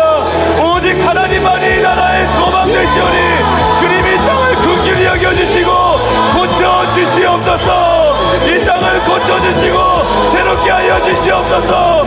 하나님 단순히 색깔 논쟁이 아닙니다. 단순히 정치적 성향의 문제가 아닙니다. 원수가 30년 전에 이 땅에 뿌려진 가라지가 그것이 열매를 맺어서 지금 이 나라의 상황이 이렇게 되었습니다. 주님 이 땅을 긍휼히 여기시고 하나님 이 땅을 새롭게 하여 주시옵소서. 주님 단순히 차별복지법을 동성애자의 인권을 위한 것이 아니라 교회를 무너뜨리기 위한 하나님을 대적하는 공산주의자들의 계략임을 깨닫게 하시고 주님 이제는 깨어나서 바른 목소리를 외치는 그러한 교회와 신자 목회자들이 일어나게 하여 주시옵소서. 하나님만을 바라보며 나아갑니다. 주님 우리가 우리의 신앙을 버릴 수 없듯이 그것을 바꾸는 것을 생각할 수도 없듯이 공산주의자들은 그들의 생각들을 바꾸지 않을 것입니다. 그러나 그렇기에 주님을 바라보며 나아가오니 주님 개입하여 주시고 역사하여 주옵소서. 하나님께는 우리가 생각지 못할 수많은 방법들, 수많은 방편들, 수많은 계획들이 있음을 믿사오니 주님 이 땅에 주님의 구원을 베풀어 주시옵소서. 오직 하나님께 부르짖습니다. 우리가 깨닫지 못한 방법들, 깨닫지 못한 생각들 하나님이 역사하시면 하나님이 일하시면 한순간에 일으킬 수 있음을 믿사오니 주님 은혜 베풀어 주시고 역사하여 주시옵소서. 이번 주간에 있을 지방선거와 미국 정상회담 가운데 주님 강권적으로 개입하여 주시옵소서. 주님의 손으로 붙드시고 역사하여 주시옵소서. 이것은 단순히 조건 없의 문제가 아닙니다. 이것은 호불호의 문제가 아닙니다. 우리가 사느냐 죽느냐의 문제입니다. 우리가 망하느냐 회복되느냐의 문제입니다. 이 선거학의 싸움에서 우리가 물러서지 않게 하여 주시면서 뒤로 물러설 데가 없습니다. 더 이상 피할 수가 없습니다. 우리가 주님의 이름을 걸고 맞서 싸우지 않으면 이 원수의 세력 앞에 굴복당할 수밖에 없습니다. 하나님을 대적하여 높아진 모든 것들은 우리에게도 적이고 대적인 것입니다. 우리의 주적이 누구인지 누가 하나님을 대적하는 자들인지 분명히 두고 보게 하여 주시면서 교회가 무엇을 위해 존재하는 것입니까? 목사와 성도들이 영혼을 삼키는 존재들입니까? 하나님을 대적하여 높아진 모든 것들은 교회의 대적이고 성도들의 대적인 것을 깨어 분별하게 도와주시면서 이 땅 가운데 하나님 목회자와 성도들이 문을 뜨게 하여 주시면서 동성애가 하나님을 대적하는 것임을 공산주의가 하나님을 대적하는 것임을 분명히 깨닫게 하여 주시면서 우리의 눈을 가리고 있는 모든 무역들이 얹혀지게 하여 주시면서 목회자들의 눈이 성도들의 눈이 매우고로 가려져 있음을 주님 깨닫게 하여 주시면서 빛을 비춰 주시면서 교회가 살아야 나라가 삽니다. 교회가 정신을 차리고 기도해야 대한민국의 희망이 있습니다. 이 땅의 교회들 가운데 주님의 은혜를 부어주시면서 진리의 빛이 비추게 하시고 모든 심령이 양심이 살아나게 하시면서 무엇이 옳은지 무엇이 그른지 선과 악을 분별할 수 있는 하늘의 지혜가 임하게 하여 주시면서 주님 도와주시옵소서.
하늘에서도 매일 것이요 이 땅에서 불면 불리라 말씀하신 주님, 우리가 해야 할 사명을 감당할 때 하나님께서 하시는 역사하실 것을 믿습니다. 기도의 사명을 감당케 하소서. 이 한 주간 역사적인 결정의 이 한 수가 살아계신 하나님께 부르짖으며 하나님을 바라며 그렇게 기도로 나아가게 하여 주시옵소서. 이 땅을 새롭게 하소서. 이 땅을 고쳐주시옵소서. 무너져가는 대한민국 고를 다시 일으킬 수 있도록 하나님께서 사랑하는 교회를 구원의 방주로 세우시고 담임 목사님의 진리의 말씀을 통하여서 한국교회를 깨우고 새롭게 하도록 역사하신 하나님이심을 찬양합니다. 주님의 진리의 말씀을 통하여 우리의 심령의 기도의 물이 더욱더 타오르게 하시고 이 말씀을 듣는 모든 영혼들이 하나님 앞에서 미혹의 영들이 벗겨져 그 영이 깨어나는 역사가 있게 하여 주시옵소서. 거짓의 아비를 닮아서 거짓으로 속이려 하는 모든 공산주의자들의 정체가 그 괴계가 드러나게 하여 주시옵소서. 모든 미혹들이 벗겨지게 될지어다. 국민들의 눈과 귀가 열려지게 될지어다. 주님 개입하여 주시고 역사하여 주시옵소서. 하나님 언론계 가운데 영화계 가운데 미디어를 통하여서 교회를 음해하고 무너뜨리려 하는 그 모든 시도들이 무너지게 하소서. 교회를 기독교로 묘사하는 목사를 목사로 묘사하는 그 모든 음해와 악한 시도들이 무너져 내리도록 주님께서 개입하여 주시고 역사하여 주시옵소서. 정치권이 새로워지게 하소서. 언론계가 새로워지게 하소서. 사회 각 영역에 이제는 마지막 남은 거룩한 그릇터기로서 일어나 빛을 발하며 목소리를 발하는 하나님의 선원들이 일어나게 하여 주시옵소서. 일어나게 될지어다. 일어나 빛을 발하게 될지어다. 일어나 목소리를 외치게 될지어다. 작정할 때가 아닙니다. 지금은 싸움의 때입니다. 영적 싸움의 때이고 사상의 싸움의 때입니다. 이때는 잠잠한다고 살아남지 못합니다. 이때는 숨죽이고 얌전히 있는다고 살아날 수 없습니다. 모든 사람이 정신을 차리고 깨어야 합니다. 하나님의 이름은 하나님의 목숨 앞에 정신을 차리고 깨어야 합니다. 주님 우리에게 담대함을 부으소서. 하나님 진리를 아는 자들에게 용기를 부으시고 담대함을 부어 주시면서 각자의 자리에서 어떻게 주님을 위해서 일할 것인지, 어떻게 주님의 이름을 위하여 싸울 것인지, 이 나라를 살리기 위해서 내가 무엇을 해야 되는지 깨닫게 하여 주시면서 정신 차려 기도하게 하소서. 우리의 마음을 다해 뜻을 다해 기도하고 하늘의 보좌를 움직이는 자들이 되게 하소서. 사랑하는 교회가 있음을 감사합니다. 주님의 이름으로 깨어 기도할 수 있는 주의 용사들이 있음을 감사합니다. 주님 더 많은 사람들이 깨어나게 하시면서 더 많은 사람들이 깨어나게 하시면서 기도할 뿐만 아니라 우리가 있는 어느 자리에서든지 할 수 있는 모든 일들을 감당하게 도와주시면서 주님 여기 싸움 지방선거를 위해 기도합니다. 한 표가 중요합니다. 한 표 한 표를 의롭게 행사할 수 있도록 주님 역사하여 주시면서 선거 모든 과정 가운데 선거운동과 투표 모든 과정 가운데 주님 개입하여 주시면서 불의와 부정이 틈타지 못하도록 역사하여 주시면서 악한 자들이 그 속에서 계략을 꾸미고 이를 망치지 못하도록 주님 역사하여 주시면서 불꽃 같은 농추리로 감찰해 주시고 많은 사람들이 정신을 차리고 깨어 분별할 수 있도록 역사하여 주시면서 하나님의 공의가 하나님의 의가 이 땅 가운데 이루어질 수 있도록 하나님의 기뻐하시는 사람이 소출되고 악한 자들의 역지가 드러남으로 이번 지방선거를 통하여 하나님의 영전의 일들이 이루어질 수 있도록 역사하여 주시면서 일본 정상회담 가운데도 주님 개입하여 주시면서 하나님의 뜻이 이루어지는 그런 회담이 되게 하시고 하나님의 트럼프의 마음을 주장하시고 하나님의 일들 가운데 역사하여 주시면서 기대합니다. 하나님이 하실 일들을 기대합니다. 하나님 이번 선거 가운데 악인들이 심판되고 하나님의 사람들이 세워질 것을 우리가 믿음의 눈으로 바라보며 나아갑니다. 하나님 역사하시고 주의 의로운 오른손으로 대한민국을 붙잡으시며 이번 선거 가운데 주님 개입하여 주시옵소서. 주님 개입하여 주시옵소서. 유권자들의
세력들이 하나님을 대적하여 그 모든 악들이 뭉치고 있지만 우리가 또한 그러면 그럴수록 한 사람이 전을 두 사람이 만을 감당한다는 말씀을 기억하며 마음은 아파요 믿음은 아파며 하나님 나라를 위하여 기도하며 나아가게 하여 주시옵소서.